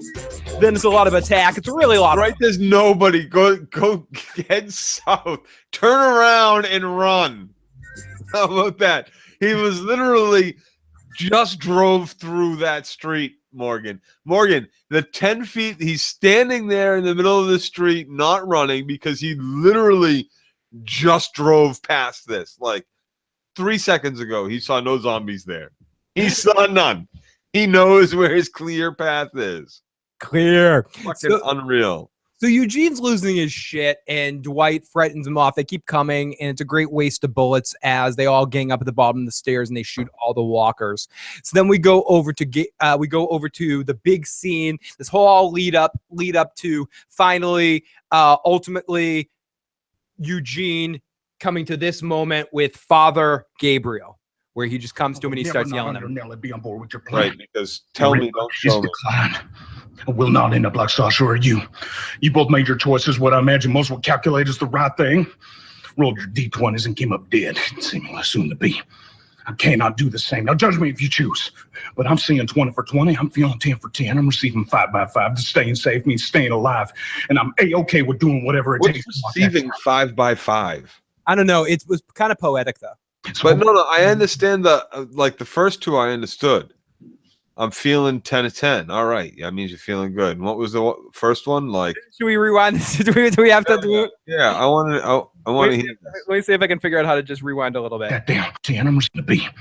I cannot do the same. Now judge me if you choose. But I'm seeing 20 for 20. I'm feeling okay, yeah. I see 20 for 20. Safe means staying alive. And I'm A-okay with 5 by 5 is. That damn. I think he just wanted it for the rhyme. So I will obey Negan. I will not cover for anyone's utility. I think he just wanted to rhyme, and so he had to say 5 by 5 to say staying alive. So it's like when you have one rhyme built in your rhyme. When you're a dude, it's like, I want to go back forth upstairs everywhere I go. Want to go back to a dance with a hoe. Talking about my brain is going to get insane because I got to go back. Going to cocaine. Like, yeah, I think he's just like making up words that rhyme. And Like, that why don't we just walk in and say "fuck you, Negan" and shoot him, or just not walk in? Like, if you go, why do you have to go tell him? Why do you have to go tell him? Why do you have to go like yell and scream about a possible plot you were concocting behind everybody's back from the room here for anyone to fucking hear? It's just stupid, and it's a waste of fucking time, and it's a waste of all of our fucking lives. Like, it's horrible fucking writing. It really is. It's another one of those fucking scenes where it's tell me, don't show me, because our audience is too stupid to fucking get it, or we don't know how to write this in a show us, don't tell us. Show us, don't tell us, don't go to Hellas. You know, no, sorry. Now I want to do the Eugene rhyme on everything. Season, I will damn well make sure that Dr. Carson stays cozy, comfy right here in case I ever require healing expertise. And I won't feel bad about it because I will survive. I will survive. My biological imperative. It's all I know how to do. I do want to say one thing and almost echo what you said earlier. Whether I like how the seasons are plotted out, and I think the more I examine it, the more I think it's even less the episode by episode writing that bothers me. I think it's how the seasons are plotted out at the core of, because, and we talk about this a lot, I want The Walking Dead to get better. I want to be, because I'm going to keep watching the show. I know some people that are watching us at this point are probably like, Joe and Phil, you hate the show. Fuck you guys. Just don't watch the show anymore. I'm not going to stop watching it. I still have hope for this show to go into a good arc somewhere around the lines. What I think the show needs... It's possible it loses me in an off season. Fair enough. And it's possible that if we decided to do season reviews of this show instead of episode reviews of this show, would you be angry? Yes, because I enjoy doing our podcast. We would still go live Sunday nights. I mean, we're not. We would need a different show on Sunday. We're not gonna not do The Walking Dead. But my point is, we're going to keep doing The Walking Dead. We both like the show enough to want to talk about it. Whoa, my microphone's getting weird. So all of a sudden, you just got all opera hall. Did I get all opera hall? Okay, let's do a shot. Okay. Weird. What the fuck just happened? Sorry, my microphone got weird here all of a sudden. Water. It's going weird. I'm going into ludicrous speed. I just got really, really loud. Joe, take over the show for a second here. I'm pouring tequila, dude. How you expect me to? You need to take. Tequila. I'm losing my shit. My whole thing is all fucked up now all of a sudden. One who may have been offended by that culturally insensitive display. Am I better? I'm drunk. You can't expect me to not be insensitive. I don't know what just happened, but I am sorry. She's not sorry. I'm sorry. Wow. Cheers. I sound really weird right now, and I don't hear Joe. You don't hear me. Having some technical difficulties right now.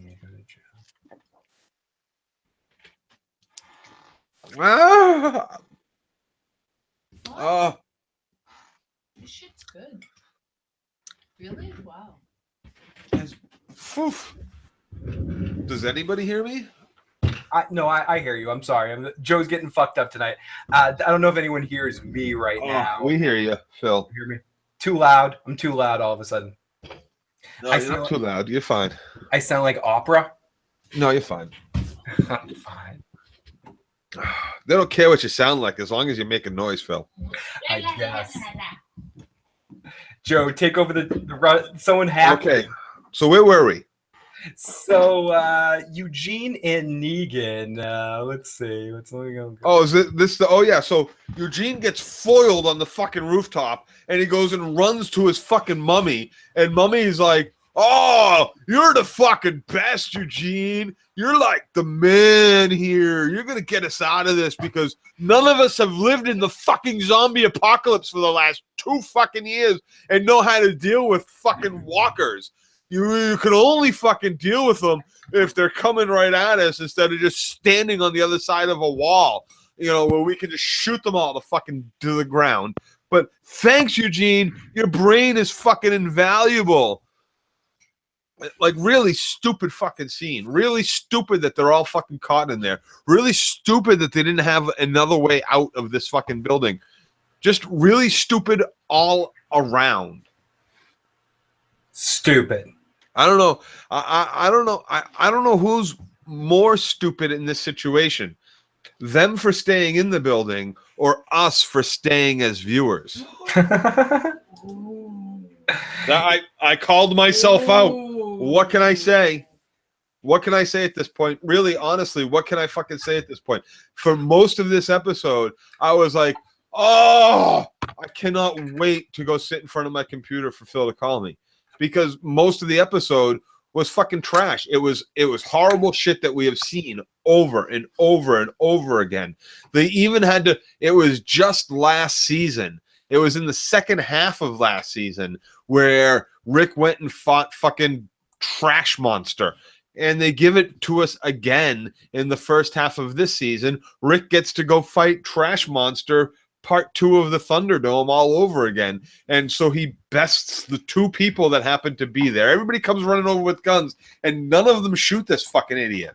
None of them shoot fucking Rick after he gets up off the ground and shakes Trash Lady's hand. Like, it's stupid. It's absolutely stupid. Shoot him 4 times in the legs. Like, if he's coming asking for your help, you don't have the fucking, they don't have the numbers. Is it any better, Joe? And nobody shoots Trash Lady for being a shitty leader. Like, Katie Crow just gave me that, and I didn't even think of that. Why didn't, like if he had fed her face to the fucking Trash Monster, I'm sure half the people would have been like, oh, thank God that woman was so fucking tedious and fucking, she made me pose nude for her one more time. I don't know what it was she stuck up my ass last time, but it felt all splintery. Damn it. That lady's fucking weird, dude. And then she doesn't even cuddle afterwards. She just, like, throws a fucking rubbery apron at me and says, get dressed. I have clothes, lady. Talk to me. I think I might be a little bit better now. Sorry. Much better. Much better? Sorry about that, everybody. I don't know what the fuck happened there. I had a schizoid embolism of sound disaster. So I apologize to anybody for that. And thank you, Joe, for taking over the motherfucking show and fucking laying the shit down for some people right there. And I'm going to take a fucking drink. Woohoo! What the fuck was going on there? That was some weird shit going on there for a little bit better. So sorry about that, everybody. Still getting used to the new setup. So yeah, he goes over there and has a conversation with Father Gabriel, and this fucking bullshit happens. Goes over there and has a conversation. Whoa. I think I know what happened, actually. Oh, thank you, Walking Matt. So he goes over to talk to Father Gabriel. He says, motherfucker, I am Negan. So Eugene and Negan talk, and Joe talked a little bit about this before, but they have a plan together, and they're going to talk. Even with shot discipline and P&Q mining, can my bullet maker fill my guns back up? If you give my machines to me or me to my machines, that is an affirmative. You do realize the storm of shit I'm going to dump on Rick as soon as I am clear of the shit storm he dumped on? So a couple things I want to ask. I thought you were going to go over there and fucking jerk him off in front, all over Maggie's face for him. What?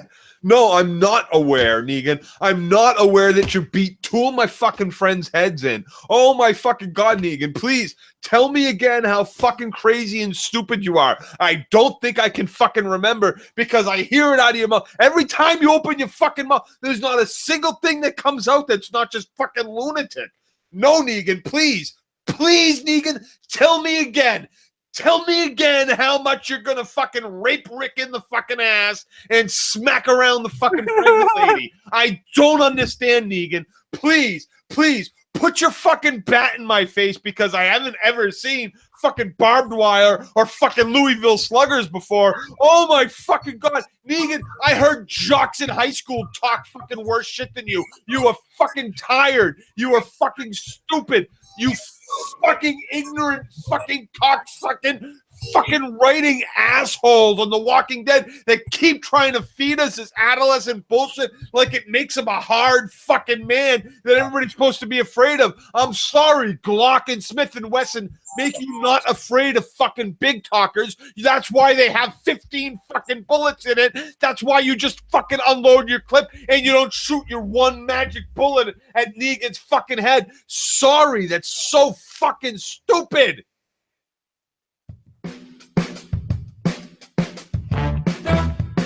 This Joe Rant is brought to you by Amazon. If you want to buy an Amazon link, if you want to buy Amazon anything on Amazon, please use our Amazon link. Oh my fucking God.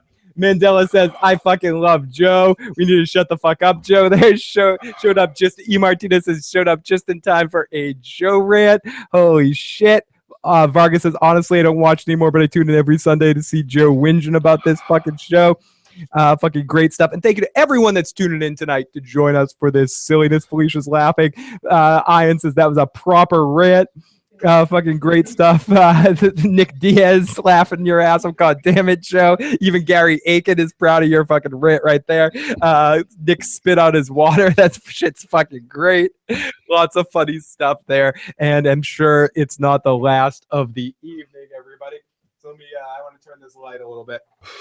There we go. So Eugene and Negan, he has a plan. He's gonna make bullets. How important? I'm gonna let's play the rest of this. So Eugene and Negan, they have a plan. So then the Dons go, and Eugene has a topper. He basically, Eugene has an opportunity to talk to Negan. He goes, I have one last thing I got to tell you. And then all of his captains come in, and Eugene has an opportunity to out Dwight, but for some reason he chooses not to. Joe, how do you feel about Eugene's decision not to out Dwight in this moment? Stupid. Stupid. Absolutely fucking stupid. Couldn't get any stupider. Why not just out him? You got no balls? You got to change a heart again this episode? Man, that wasn't even worth the fucking wind. My fucking burp just blew up. Never mind the sentences I'm speaking. Everything about what do I feel about anything that this show has had to offer in this episode? It's all trash. It's all just straight fucking trash. So to you, this episode, this episode was one of this whole season. It's on par with the season. It's on par with the season. Do you think this season in general is better than last year, or are you just? I mean, last year, the first half of last year was the dumpster, right? No, that was season 6. Last season was season 7. What was season 7? Was like the tiger leaping out, Sasha dying. Yeah, basically that. The reaction to Negan instituting his claim, spaghetti, him coming there eating spaghetti, the introduction to the kingdom, everyone gathering to every Oceanside people, everyone gathering together to decide to fight Negan. To me, season 7 of The Walking Dead is the worst. Season 8 is a good deal better than season 7 in my opinion. This is no better. This is no better than that. That has the shark jump moment. So as far as I'm concerned, anything leading up to fucking Glenn under the dumpster is decent. Is still rising in the arc. That was halfway through season 6. Right. Okay, great. And so everything post that moment has been downhill. There hasn't been any lift back up from there. Now my question, the one thing I want, at most you could say it's riding a smooth plane now. Joe, the one question I have to ask, because I agree with you, the one question I have to ask you though, is it us or is it the show? Is Why it would it be us? I know. I'm just asking the question. Is it that thing that happened on the show, the fuck up, and when it ultimately came down, that, or is it this whole Negan arc that just sucks? This whole Negan arc, they have the whole Negan arc, they have made it suck. They've made him a completely one-dimensional character with a veiled attempt at opening him up a little, and in a moment that's far too late for that. With the amount of hours you gave us of these stupid fucking Negan speeches. Look in the chat for a second, Joe. It's the show. It's it is definitely the show. Like you can't blame. It could be both. Today's viewer. No, it's not, and I'll tell you why. Today's viewer is not the viewer of the 1980s, right? Watch Hunter, watch any police drama of the 1980s, and then watch NYPD Blue, then watch most of the Law and Order run. Watch a lot of these other shows like The TV has The Wire. Thank you. Watch what was there was Wise Guys, right? That was a big 80s early 90s drama for Mob. Yeah, Jake and the Fat Man, Sopranos, Remington Steele and shit like that. Right. He was famous there at the time. Like, TV has changed. It's matured quite a lot. They still use a lot of the TV tropes in a lot of the series I just mentioned. But then you have Game of Thrones or Better Call Saul, Breaking Bad, a lot of these other shows, Vikings, that we even cover. And you are seeing Lost. A lot of shows that we don't cover too, that we've talked about vaguely in our streams, but there's a lot of shows out there and a lot of seasons of shows that have elevated TV to a point and elevated the common viewer past the shit that they're doing. And I'm going to include The Walking Dead in that. The Walking Dead season 1, season 2, season 3. A lot of people don't like season 2. I still love it. I think it's far better than 6, 7, and this shit.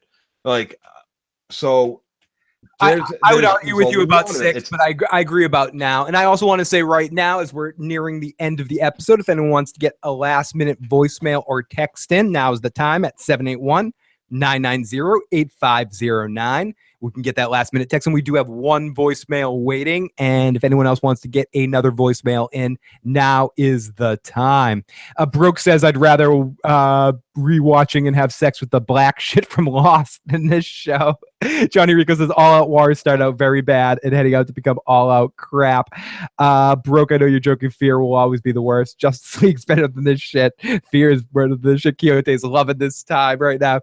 So all the Dons in Eugene, they have a topper that he's going to correct the intercom system. So let's read some of the chat during. Okay, I want to respond to this. Fear is better than this shit. I've watched the first 2 seasons, and I know everybody says season 1 was bad, season 2 was horrible. I hear season 3 is the best. Season 3 is the best. Okay, now I caught one episode.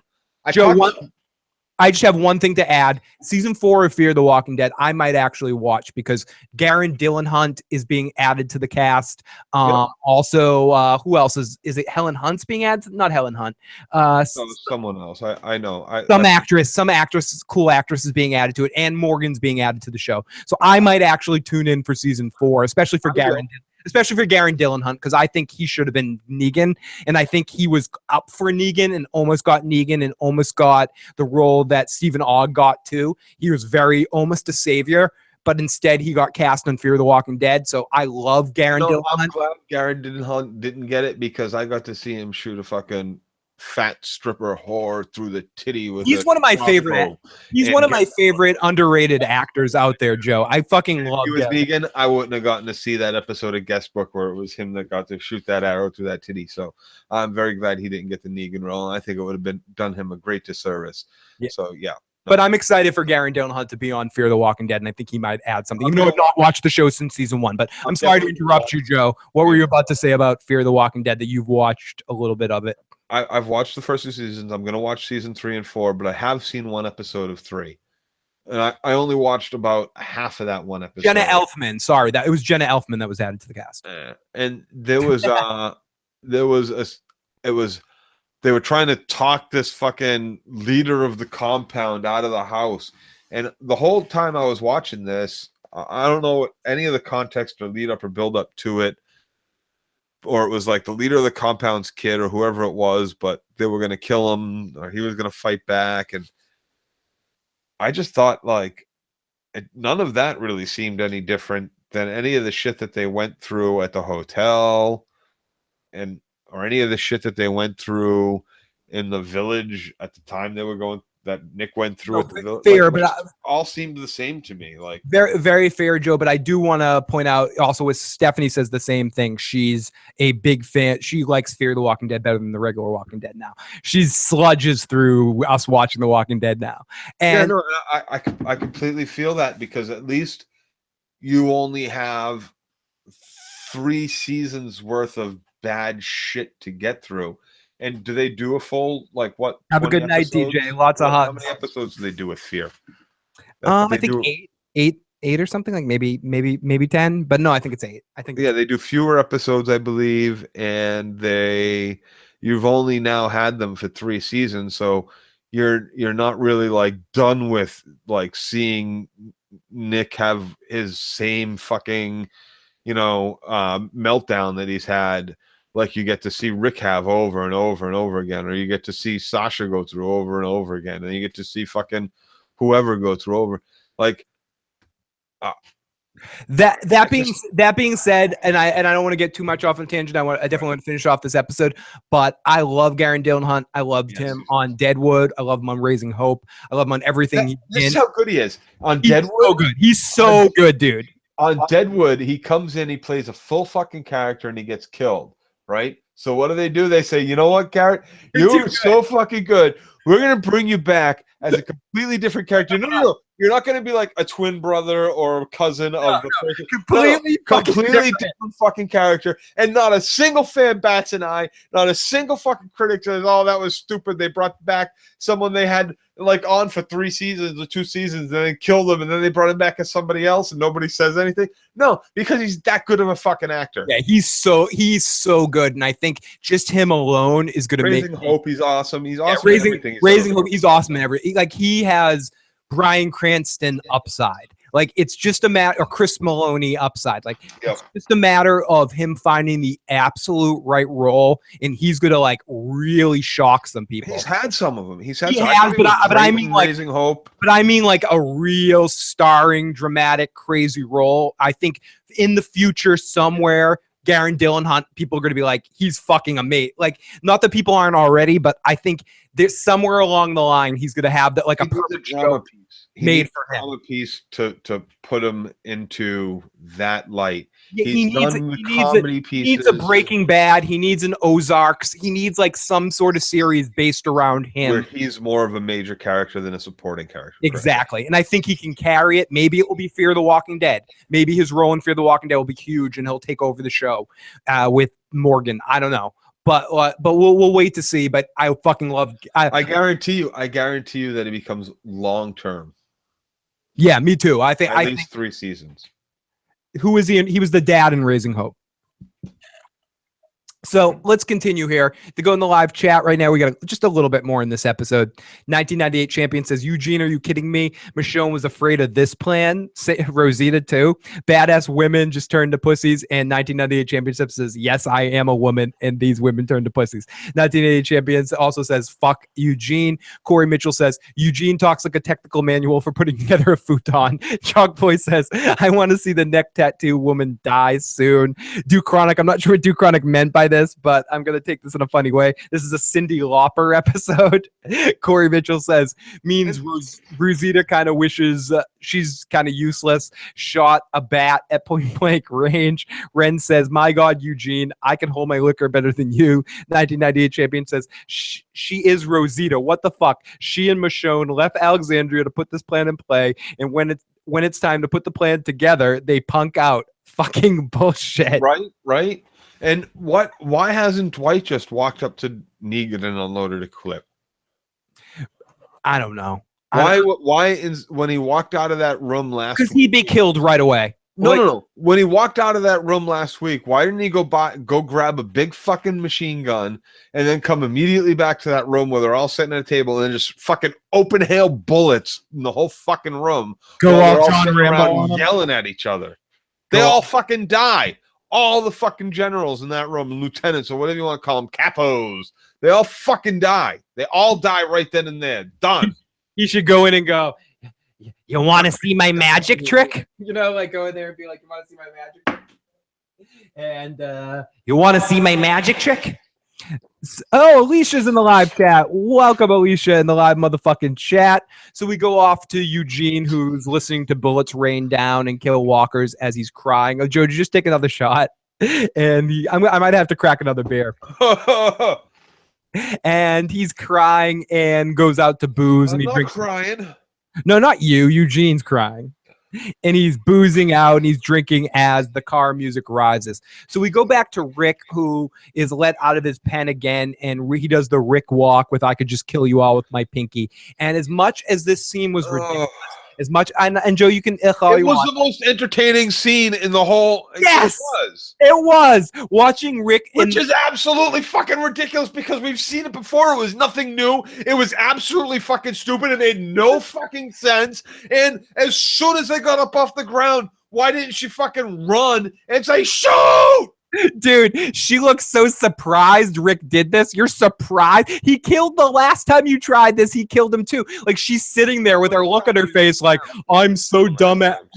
What was that, Joe? I'm sorry. I'm sorry. Go. Oh, no. What were we saying? He was bound this time, though. Oh, and he was on his knees. Oh, poor. But that's what I'm saying. Like, you tried this before and it didn't work. And the look on her face, like, she just sits there. Like, shoot him. Why aren't you shooting him? You have a gun. You're like, okay. So we come back on Rick. Rick's let out again. All he does is the Rick walk and kill you with a pinky as he gets marched out. And he doesn't need his clothes. Rick's is too badass. The dude puts him down as they do the same thing. Rick he has to kill a walker or fight one. Rick easily beats the two dudes' ass and he grabs the walker. Okay. Forget about the fact that the last walker was old as fucking sin and it was wearing 100 pounds of fucking metal on its head and somehow it was able to keep itself up and upright. This time they use another good point, Alicia. This is like only a couple days or a couple of weeks after like the last time he was in this situation. So this time they use still a completely fucking old decayed zombie that Rick can easily just kind of rip the head off of. And he kills those two guys like they're just simple like foot soldiers for the Ninja Turtles. Yep. Foot soldiers. Foot soldiers for the Ninja, like they're robot Ninja Turtles. Not soldiers. Sorry, yes. Foot Clan. Yes, I'm sorry. I'm sorry to Foot Clan soldiers out there everywhere. The Ninja Turtle reference because you said soldier now because there are foot soldiers. Foot soldiers, yeah. I Foot Clan. Foot Clan robot ninjas. Okay, like a little fucking lawyered in the nerd school. Yeah, you totally lawyered me there. What's the judge say when Sustain. Thank you. Lawyered again. Thank you, you fucking asshole. So, yeah, Winston's little brother. Dwight knows Eugene, and Eugene knows it. Both had Perez moments, and obviously kill each other. Both live. What the fuck? Hey, Rich, great to see you. Great to see Alicia. Lots of love to Alicia in the live motherfucking chat. Thank you, Felicia. Lots of love to Felicia. Eric White, great to see you, buddy. There seems to be chemistry between Rick and this junk lady. I love you called her the junk lady. And Gary. No, Felicia. And all you in the motherfucking chat tonight. Lots of love to you guys. So dude puts him down, or they fight. Rick easily beats both dudes' ass and grabs the walker and uses it to beat some more guys. Ricky and Walker show. Ricky and so Joe, thank you. And so basically what happens in this moment is that's right, baby. Oh yes. So Rick beats the walker's ass, and then he takes two dudes and beats their ass too, and pushes you in the poo-poo. He sticks him in the dick, eats a motherfucking shit, gets this pervy ass in the motherfucking shit. He says, Jadis, listen, you better join me. Why are you fucking with me? The Negan's a pussy. Look at this picture. Look at my ass. I wanna fuck. No. And then he goes, get me my fucking clothes. What the fuck's going on here? Shut the fuck up. How are you confused? And she smiles and says, well done. But the whole situation is really... Okay, while they're all surrounding him with guns, and he has absolutely no fucking backup, and he's not holding a fucking zombie face to her, why is she making a deal instead of ordering him to be thrown back into the cell again? Yeah, it's ridiculous, dude. How has the situation changed from the first time they threw him in the cell? Because she wants to sculpt him. And then we get into this whole, and I talked about this earlier. She wants to fuck him last season. Now she just wants to sculpt him. And I get half. No, you get a fourth. No, I get a fourth and I get to paint you. No, you don't. Wait, why did you deal with him? Why did you talk us down to a quarter? Why didn't we just throw him back in the cell? Why did we let him just walk out the gate? I don't understand this. Bang! I'm the new leader. I can speak English. Can everybody understand me? Later, Joe. Later today, excite me. Tomorrow. She's just talking about bullshit. Judging from the preview, she's going to turn Rick over to Negan again.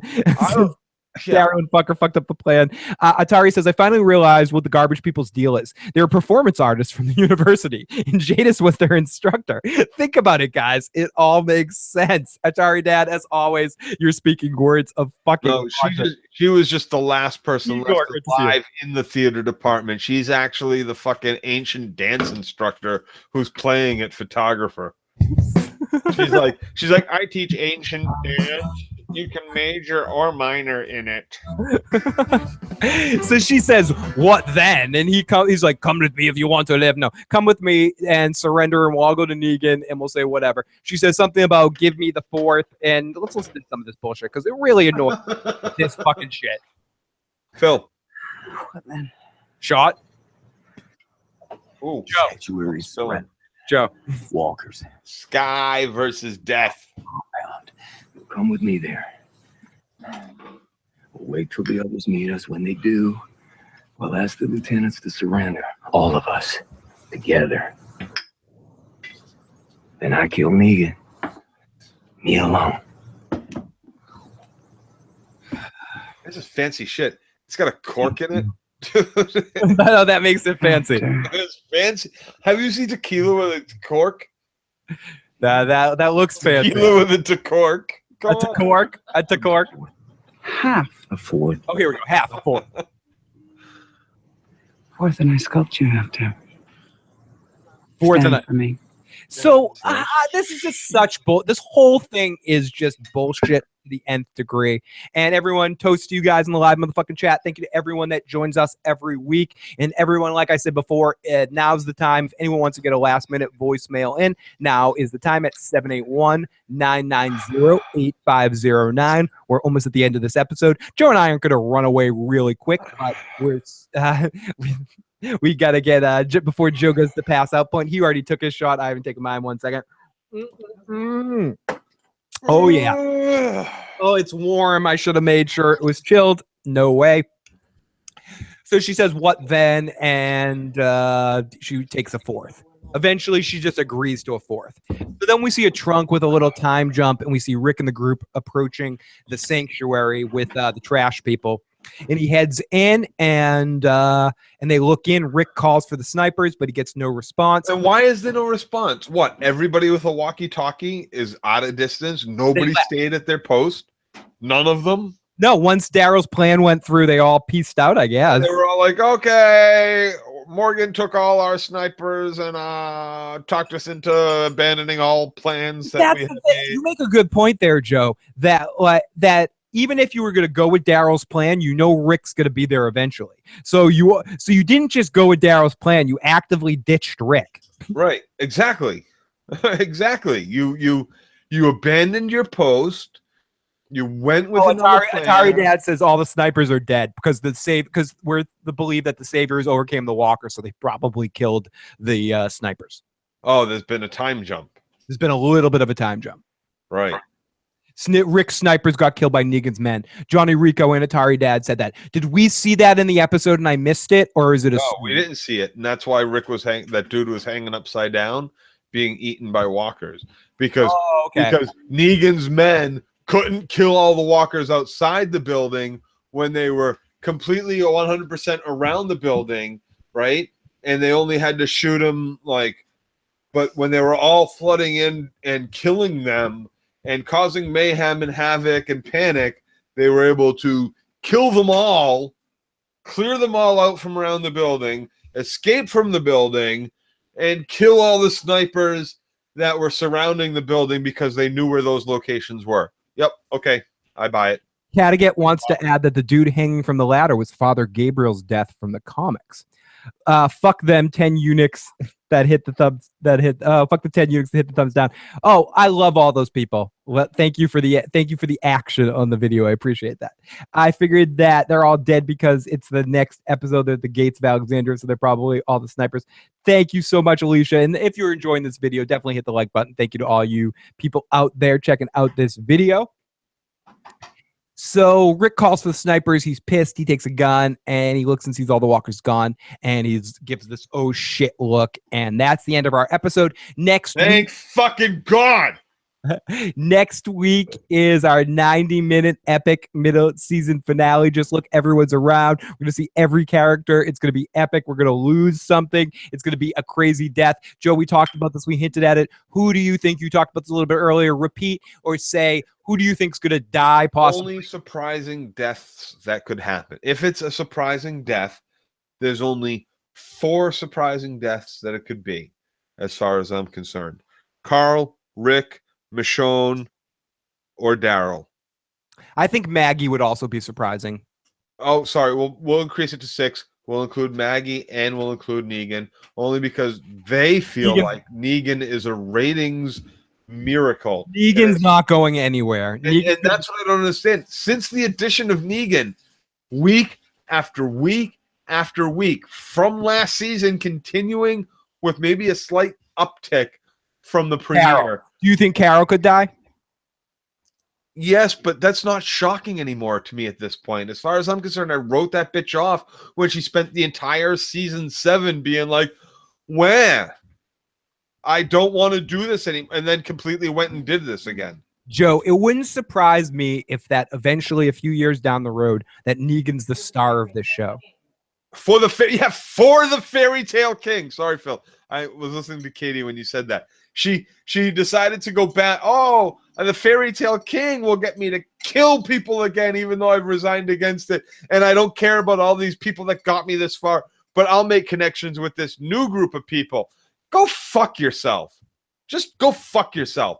Because this king and his fucking, I have a tiger who can't escape fucking 10 walkers in a sludge factory.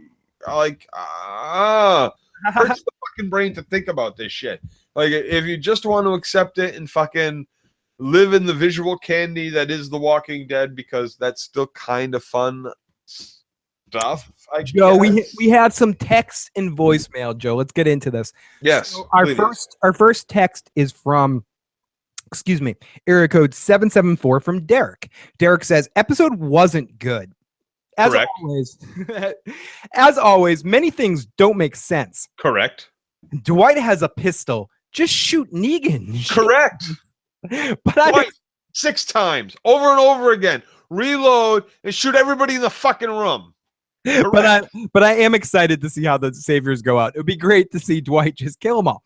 So on a good note, random note, what's your favorite episode of The Walking Dead and why? I like the governor's second attack. Haven't seen a dramatic death in a good battle since then. P.S. The Patriots kicked ass. So Joe, what's your? I know what my answer is. And it's a bullshit episode, or it's a bullshit answer. But I think my favorite episode would be either the premiere episode, like the very first episode, or the season 4 premiere. I really like the season 4 premiere. What's the season 4 premiere? I don't even remember exactly, but I remember really liking it. See, for some reason, I'm thinking the season 4 premiere is somehow after is the episode after Beth gets taken, is leading into the definitely call is leading into the everybody hates Chris storylines. So either that or it's the premiere episode was really good. I thought you were going to say it was the Carol burning people in the prison. Oh yes, episode. also what was that Carol episode where she just kills everybody? Like the look at the pretty flowers. Yeah, right? the Terminus that she goes Terminus episode, where she comes and saves everyone. Terminus. And then they listened to us and threw in the Carol cleans herself off scene flashback. Yeah, that was pretty good too. 30 Days Without Incident. Rick Group has brought Savers to Woodbury into the prison. Rick's renounces leadership of the group in the prison. I don't know. Maybe it was season 4. Okay, no. So I'm going to tell you my favorites. It was either it's either 2 of 3 episodes. Okay, no. Oh fuck! It's like 1 of 4 episodes. It's either Shane opens up the barn. Oh yes, the Sophia thing. Yeah, and not because of the Sophia, but because of Shane and his reaction to it all, and he's the only one fucking making. I also like the Rick. Fucking stupid. I also like the Rick eats the face off of Joe. Yes, that was going to be one of mine. And then there's also Lizzie, the flowers, and everything. But there's a compelling argument to that Herschel death. Yeah, Herschel's death is pretty intense. As far as I'm concerned, the only surprising and the only impactful death they have had in the entire run, because you kind of, by the time Lori dies, you want her dead. You do. You really do. Am I wrong about this? Oh, no. I want her dead from the time she was right. Of Prison Break. So it's not that impactful when she does die.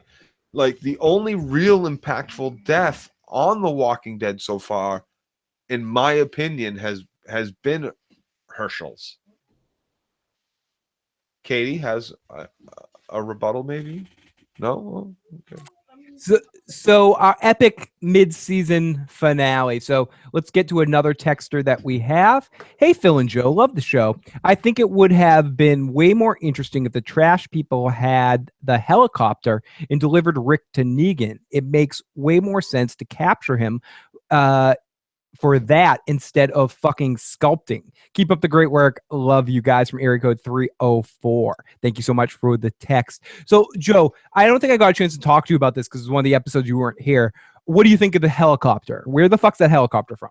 Yeah, who cares? I think we did talk about this. It has a range. A helicopter has quite a big fucking range. So, like, say we saw a helicopter here where we live, right, Phil? In Boston. Big fucking deal. It can be on its way all the way to fucking New York. It could be on its way to Albany. It could be on its way to, 400, 500, 600 miles away. They might as well go walk back to an airport in Georgia to try to find the fucking thing. Like, how do you know where it started from? How do you know where it fucking ended? And so, honestly, big deal. You saw a helicopter in the sky. What? You haven't driven a car? You don't think there are any fucking pilots left in the fucking world that know how to operate a fucking helicopter, that didn't come across an airport somewhere that had a fucking helicopter that they found the keys for? Or maybe somebody who owned a fucking helicopter who's like, I'll just fly over the entire country back and forth until I find an actual safe area to go live in, or people that I want to fucking talk to. Like, who cares about the fucking helicopter? It was a shitty fucking teaser, and it makes no real difference because it has a fucking massive goddamn range. And I'm sorry, but I'm pretty sure helicopter fuel, jet fuel, shit like that, it might have to be even, like, better than regular car fuel. I'm not sure about that, but it might be.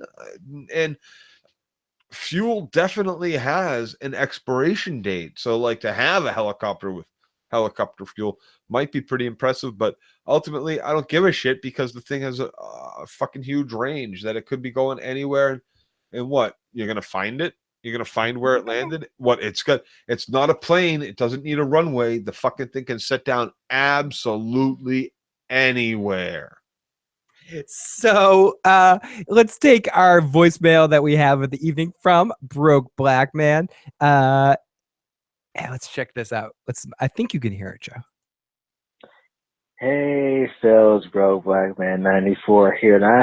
Can you hear it, Joe? Oh my gosh, I don't know. It's like, should I continue watching The Walking Dead? See, this season alone has been up and down. Like, oh my gosh. It's like, I enjoyed last season. I know, shocking. I enjoyed last season. But this season, I'm just like, I just watched an episode and I hardly talked throughout it. It's like, oh my gosh, it's like, well, there hardly was any positive development. It's like, it would have been more development. It's like Eugene snitched on Dwight, but he didn't. But it's like, oh my gosh, it's like, oh my goodness. I don't know. there's a hold on a second. I gotta find this. Okay, let me play the rest of Broke's message. Well, The Walking Dead. It's like, should I even like? Oh my gosh, I don't know. It's like, should I even bother to tell you to like even like air this freaking voicemail? But I don't know. It's like, just damn it, just damn, just damn. Just damn, Joe. Just damn, Joe. right, and Pritchard says it at the beginning of the fucking chat, and it's been popping through my head all night long, and really, Pritchard, I was gonna kind of be subdued tonight and be like, all like, yeah, Phil, I really don't have anything to say. It was a boring, shitty. Yeah, I know. I noticed that at the beginning, where in our pre-show discussion, Joe was very, very subdued. He's like, I'm very tired. I didn't get to sleep. I might be low key tonight. I'm sorry, dude. And it's not the booze talking, but you know, and I read this picture and it's been popping in my head, and it kind of really set me off because in my own head, because I so agree with it. And it's how many times has Eugene been close to death, and yet that miserable fucking shit lives. And the only word I altered was I put the fucking in there because, yeah, it just, yeah. Yeah, let's go to a couple of live chat before we call it a night. Let's go to the live motherfucking chat. Supernatural is better than this shit. Supernatural airs Thursday nights, everybody. Supernatural's on like season 10 or some shit like that. Santovio says, Atari, that's what I'm thinking, the government. Eric White says, filler episode. Igor says, fuckers would have said it was Morales if it hadn't been killed off. Who is this guy talking? He's trying to have a sexy voice. He sounds like he's high as fuck. Big Kev in the live motherfucking chat. For those of you who don't know, Raven Rock is where the government relocates to the world. World goes shit. It's Nicholas in the chopper. He's getting ready to throw himself in front of somebody. What the fuck's up, guys? Great to see Big Kev in the live motherfucking chat. Hope all is well.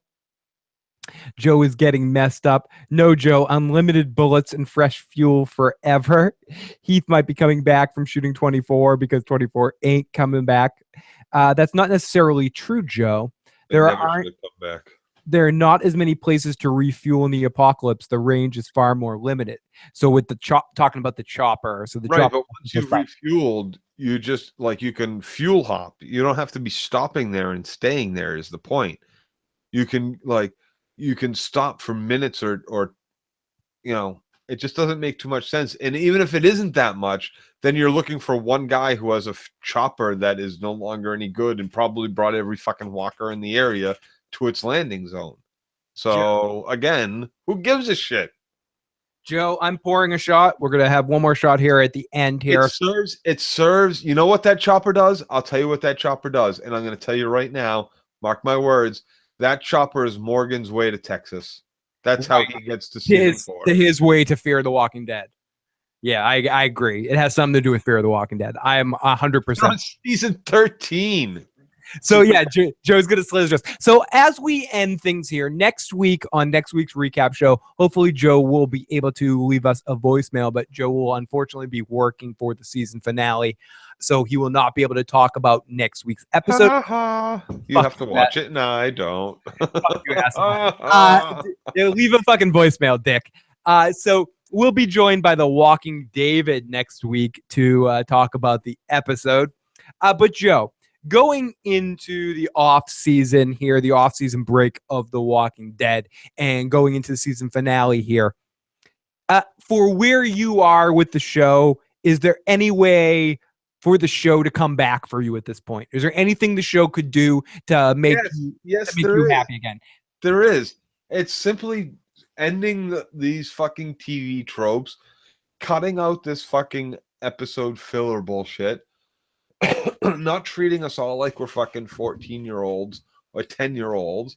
You know, your biggest demographic is 18 to 39-year-olds. It always was, wasn't it? Like, I don't understand. So the things that they could do to come back, there's nothing like, you know, kill this person or do that will do it. It'll just be stop treating us like fucking imbeciles. Stop treating us like plot armor is an actual fucking thing. Joe, that's why you killed Ned Stark. It shattered the fucking world of television. For anybody who watched that, Anybody who's seen that, who went into this not knowing that that was going to happen or hadn't heard a spoiler about it, like that should have shattered TV and TV's mold for you. So if you're going to do a show that stays in that, you're not going to. Can The Walking Dead do that again for you? Yes. Yes, they were on that level. They were damn fucking close to that level. As far as I was concerned, it took a little too long to finally kill Shane. They took little too long to wrap up the governor shit. But like this bullshit of the walkers just being fucking scenery. They might as well be trees. They're not a threat to anybody unless Walking Dead decides to kill someone to make us happy. And that's not making us happy. So next week with the shocking death, could that help push it in a right direction if they did kill someone like Daryl? You keep saying shocking death, and they just say shocking episode. Like, I'm still not sure there'll be a death. Like, there's gotta be. They can't do no. Like, and as far as I'm concerned, there's only a couple of people. Really, I don't give a shit if Carol dies. It's not going to be shocking to me. I don't give a shit if anybody but Rick really or Carl. Those are the only two shocking deaths for me. Honestly. What character? That's it. This is going on what Igor said in the live chat. I said Daryl and Rick, right? Daryl and Rick.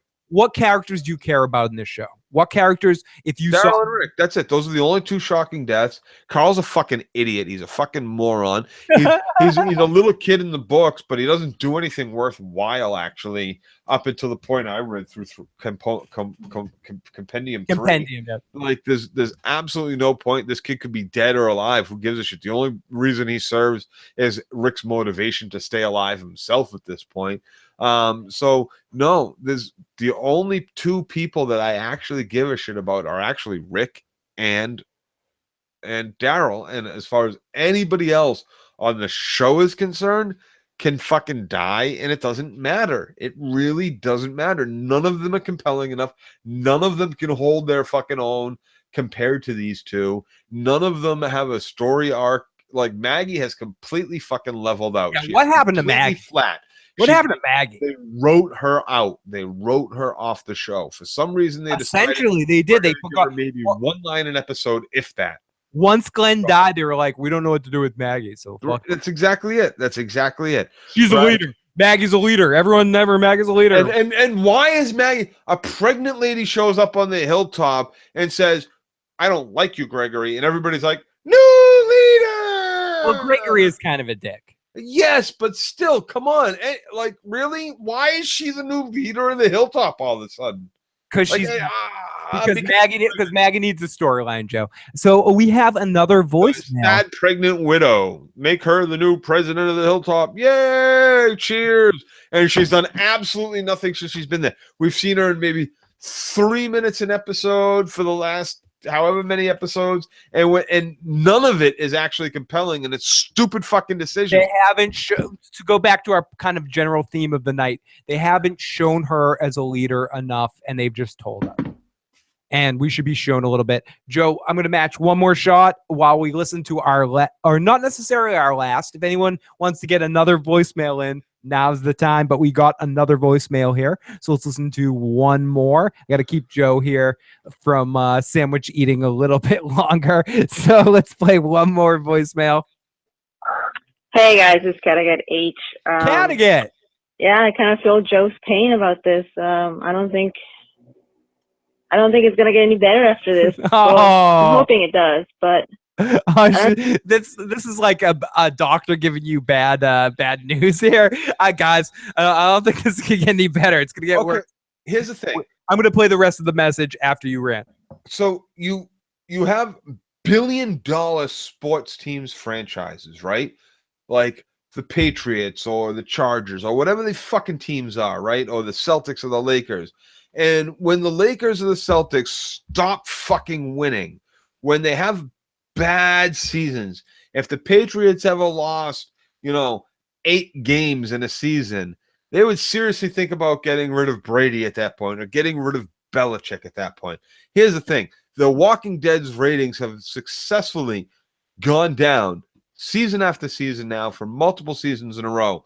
It is time for the owners of this franchise to turn around and fire all of the fucking writers. You can't kill enough of the cast members, like, or without just starting Fear the Walking Dead all over again. Bring Vince Gilligan in. It's like you have to do something to shake it up, and it's not necessarily on the cast, it's not necessarily on the music or the cinematography. It's definitely on the writers, and it's definitely on the showrunners. So at some point, these guys have to come in and step in and say, you know what? You're done. You're gone. You're being replaced. You have done horrible shit, and our fans, they may not come out and be able to articulate it, but it's articulated in the fact that they're not fucking watching anymore. They're not tuning in. You know, these may still be great numbers, but they're not the Walking Dead numbers that they have known, and that shows. So at some point, they have to act like a fucking sports franchise that wants to win another fucking ring and let these people go and hire new writers who have a fresh outlook, who are willing to shake things up and not use the same TV tropes. That's the biggest thing. I think the show really needs a new showrunner. I think The Walking Dead would benefit from that. Not because, and this isn't necessarily attacking Scott Gimple and any of that sort of shit. The point is that The Walking Dead, there seems, and this is, maybe it's our perception, maybe it's not, it feels to me at this moment that there's no stakes, that the people writing the show right now know it's a popular show. Even if they lose ratings, they're still getting 6 million, 7 million people every week, or maybe more. I'm not looking at the numbers right in front of me, but I know it's a far cry from where they were at the top of their rating situation, but they're still getting a lot of people that a lot of shows would really love. But ultimately, the show has no fear of being canceled. AMC is basically all in on The Walking Dead. And because of that, I think, generally speaking, not in all cases, not all, 2 points for a fucking side butthole love for Devin. Not all, but most people work better when they think that they're up against it, especially showrunners, where they like, we have to prove ourselves. They're too comfortable. And that's just it. That you can replace these showrunners and the writers. You don't have to replace the cast to make a show better. Replace the people that are writing the horrible shit that is making people leave. The cast is doing a great job at what they do. We say that a lot, Joe, but I want to say it again here because the people that say we're hard in the show, the actors are killing it. Every episode, killing it with what they have to work. In spite of the writing, correct. In spite of the writing, all the actors, there's very few moments. Enid a little bit last week that I called her out on a couple of her acting moments because she's a better singer than she is an actor. I'll say that about that. I'm a loser, baby. That. Yeah, she did a great. I really like her as a singer-songwriter. She has a couple of really cool songs. But there's a YouTube video of a couple of her live songs from Joe and I at Walker Soccer Con. You can check it out on the channel somewhere. But Enid as an actress, she has her limitations. But Enid aside, I think in Maggie aside too, because as much as I like the Lauren Cohen that plays Maggie, I think she's been a little off for a long time. But other than them aside, I think for the most part, all the actors are fucking killing it. Maggie has sucked since fucking her debut as Batman's mom. Yeah, it was too much. She went to the other side with Negan. Yep. She did. It was all about that. It was DC ruining it again, Joe. DC fucking shit up again because they don't pay attention to the comic universe.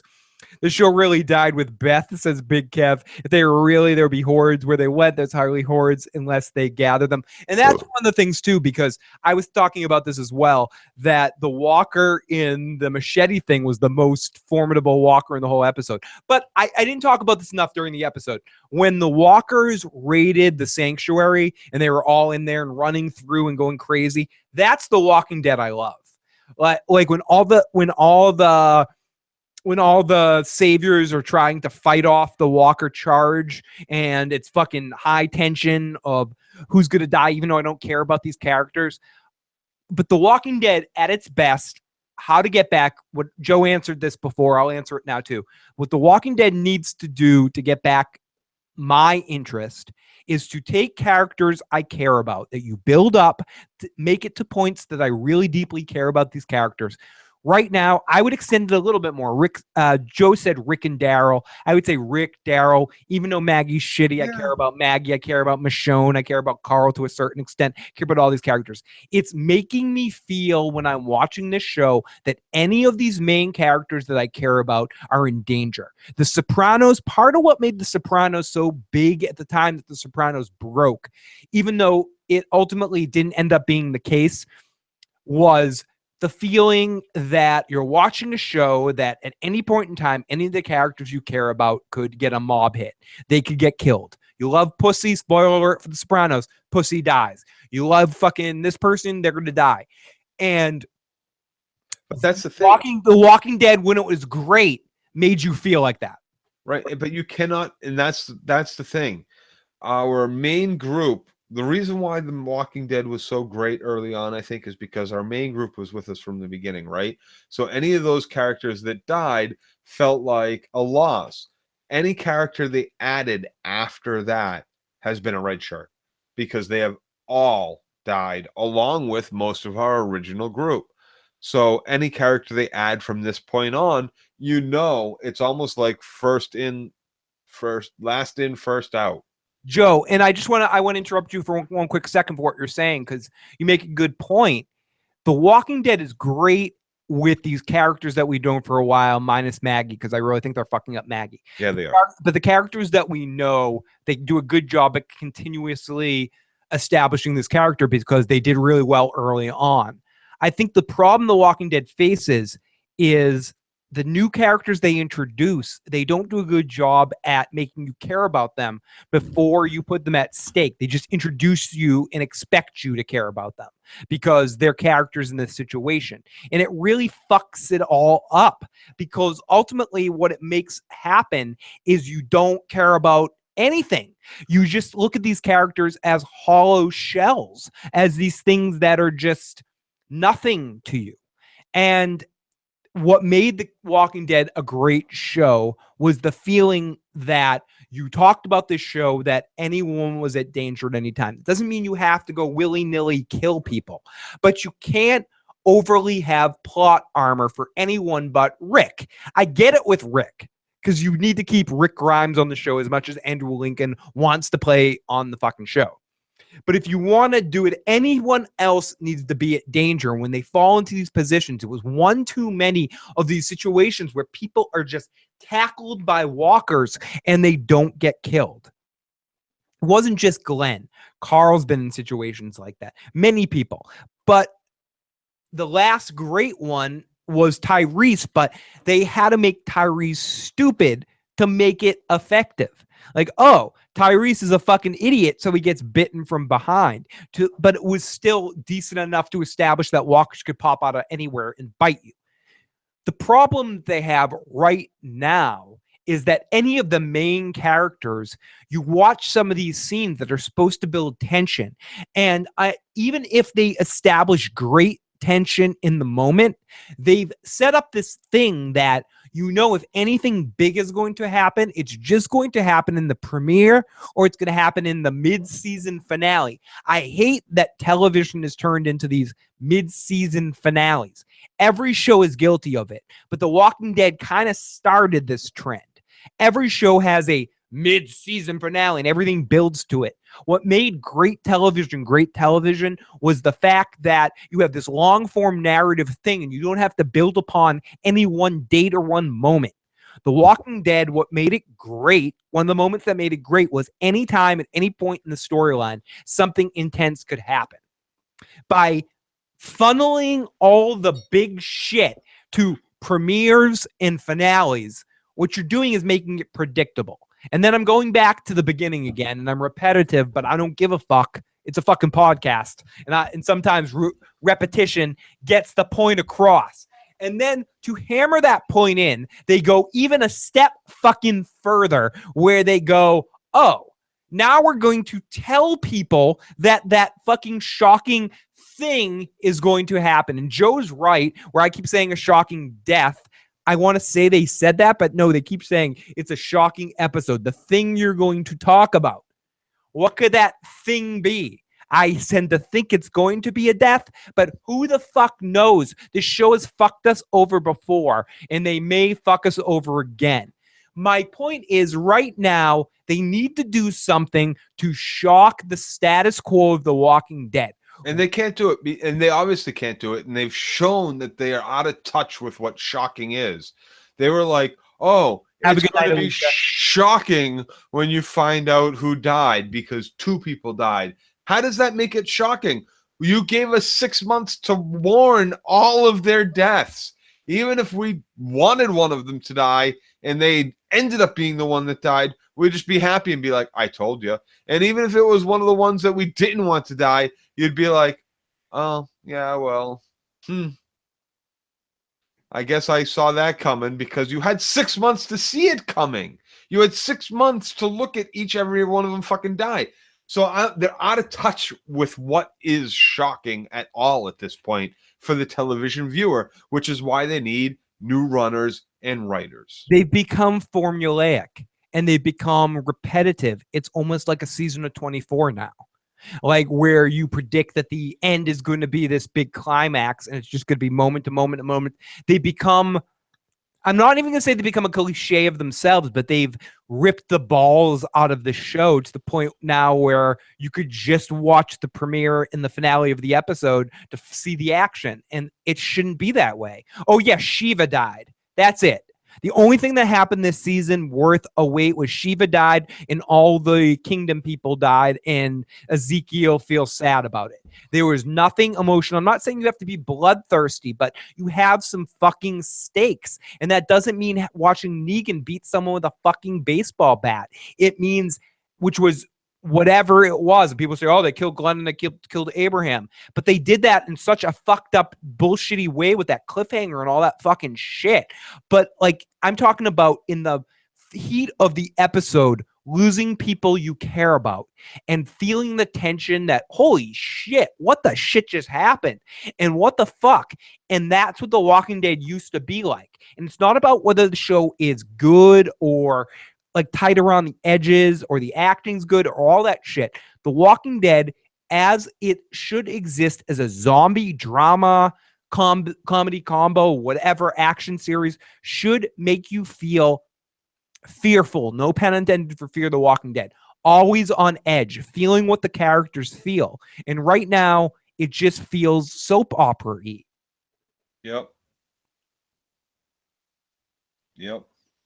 Johnny Rico says exactly, Phil. The tension from the zombie is gone. Just look at season 1. The whole season was full of tension, which made the show great. Too many weak jump scares. And Phil, cameras stuck on Joe's face. I know because I'm eating a sandwich. I am, but we're going to start to wrap things up here.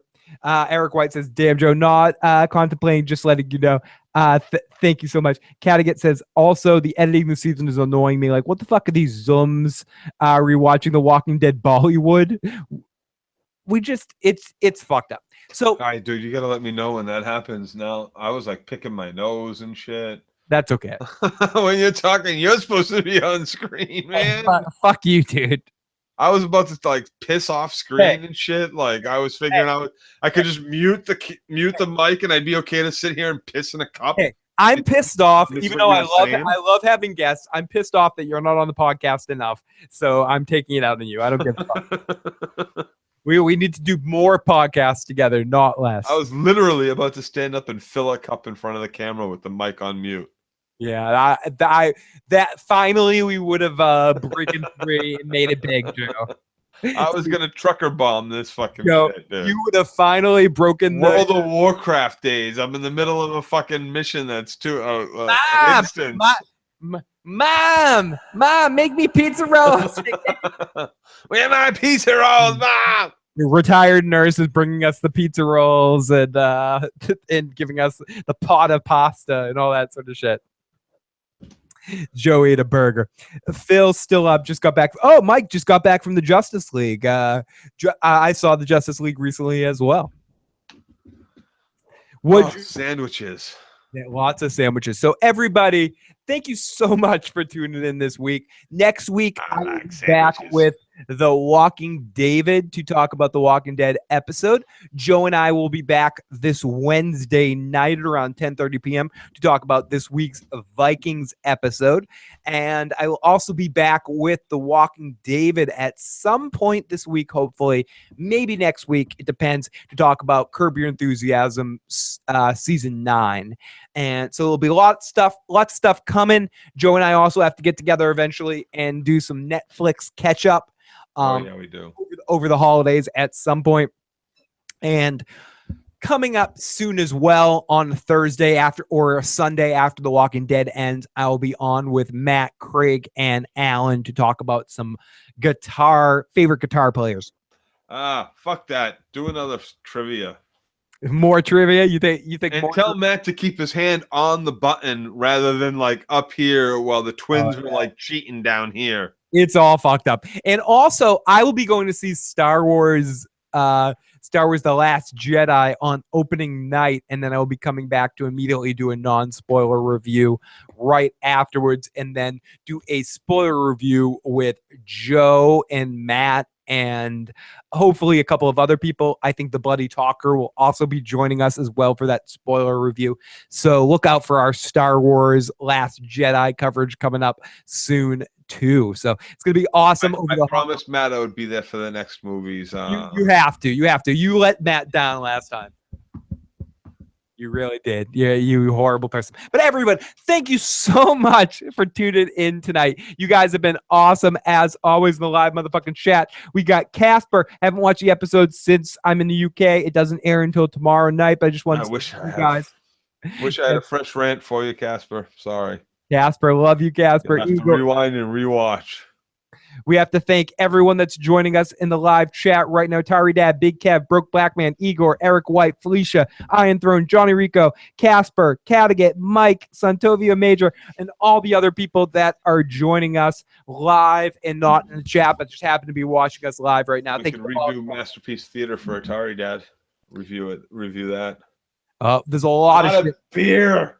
Joe, I'm out of beer too. I have one more beer, but it's like crack the big beer open. I'm going to take Bring it I'm going to take one more shot right now. Everyone, thank you so much. Katie, hold on, Phil, do it with me. Oh, never mind.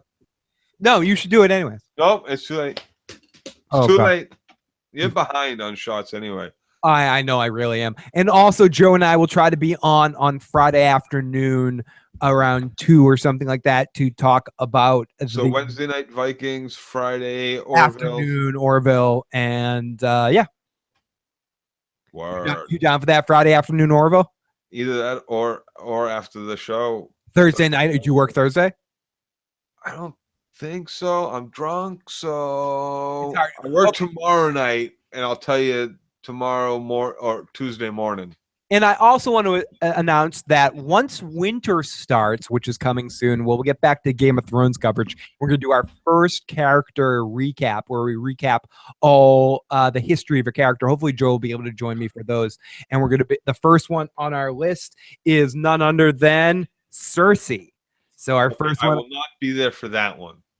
Joe will not be there for Cersei, but Joe will join us for some character. Any of them you want. Yes. I'm kidding. All the characters. I love the development of all the characters. So what we're going to do is, people aren't familiar with that, we're going to go through all the characters that are alive in the show, or all the characters I have on these little pads, and do a show on each character, but also try to bring in some guests for certain episodes, and hopefully Joe will be able to join us for that. It ends up that when we have guests, usually Joe's not around, but we're going to try to get Joe in on some of our guest crossovers as well soon. So, because I want to meet these famous tubers. Yeah, you definitely. We gotta get you and Tony. I like tubers. We gotta get you and Tony on the stream. That's gonna be fun. Pickled tubers. You want to eat tubers like rotten. Joe wants to eat some tuners. So everybody, if you like this video, please hit the like button. Please hit the subscribe button. Join us. Share the channel with a friend. Help us keep growing. We really do appreciate that more than anything. We appreciate anyone that wants to become a patron. You get some special extra content. Last week, Joe and I did a little bit of an interview with Joe about how we met and how we became friends. There's also the week before, you can see me make some cheese fucking stuffed shells and some other random podcasts along the way. We try to give one extra podcast a month for patrons only. So if So if you are a patron and you haven't checked that out yet, definitely go back. Thank you to everyone that checks out all these casts and helps support the channel. You can also help us with our Amazon link. You can find that in the description box below, but it's amazon.com/shop/TheIssuesGuy. If you shop on Amazon, just start your fucking shopping with that fucking link. It helps us a little bit. It's like pennies in a jar, and that shit adds up as the holiday fucking bullshit adds up. So, Joe, have a good night. I will talk to you on Wednesday night for some Vikings. Like film you Joe, a XXX film. Yes. Too dirty, man. You don't want to see that. It's very fucking dirty. I have X-rated pictures of not only myself, but of the issues guy. It's creepy that you keep those pictures. I'm gonna keep those until the day you bring home. It's the only reason Joe and I are still friends. He has pictures of me as a minor in the woods naked. No, I don't believe you were a minor. You were still in high school, but you were not a minor. Was it true? Was I 18 at that point? I don't know about that. It was the winter, I think. There's no telling what date those pictures were taken. I think I was 17 in those pictures. I don't have pictures of anybody underage. I think you do. I think you have underage Phil pictures. I do not. No, I do not. Maybe he does. No, you are 18. Yes, I don't know. It's worth asking the question. It's worth begging the question. But everybody, these questions and more next time Joe and I talk. Joe pleads the fifth. Everyone, have a good night. We'll talk to you next time.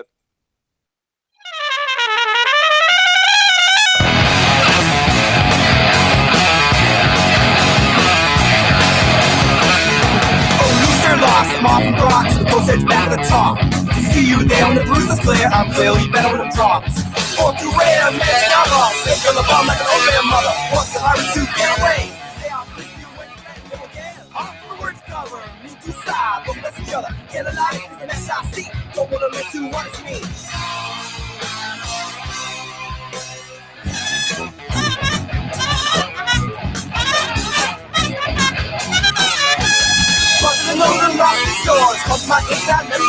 I forgot to mention this. I'm recently started a new band with my cousin Craig. It's a 2-person band that we're going to be bringing in some other musicians and writing some songs and having some fun. We're getting together tomorrow to record. White Stripes. You're the percussion. You're Meg White and he's Jack. So we're looking for a name. So if any people have any suggestion for names, please Meat Glue. Please leave it in the comment section of this video. We need a band name right now. Right now, we're working with the Mother Chuckers or Meat Glue or Uncle June. So please give us some suggestions. Not in the, I mean, you can throw them in the live chat, but if you have one in the live chat, please throw it in the comment section of this video so it lives forever for band names. Thank you so much. My vote is Meat Glue. Hold my heart, I'm seeing the same, my legs spread apart. Care about the vine that is your line that used to be mine, so I dragged it down the line.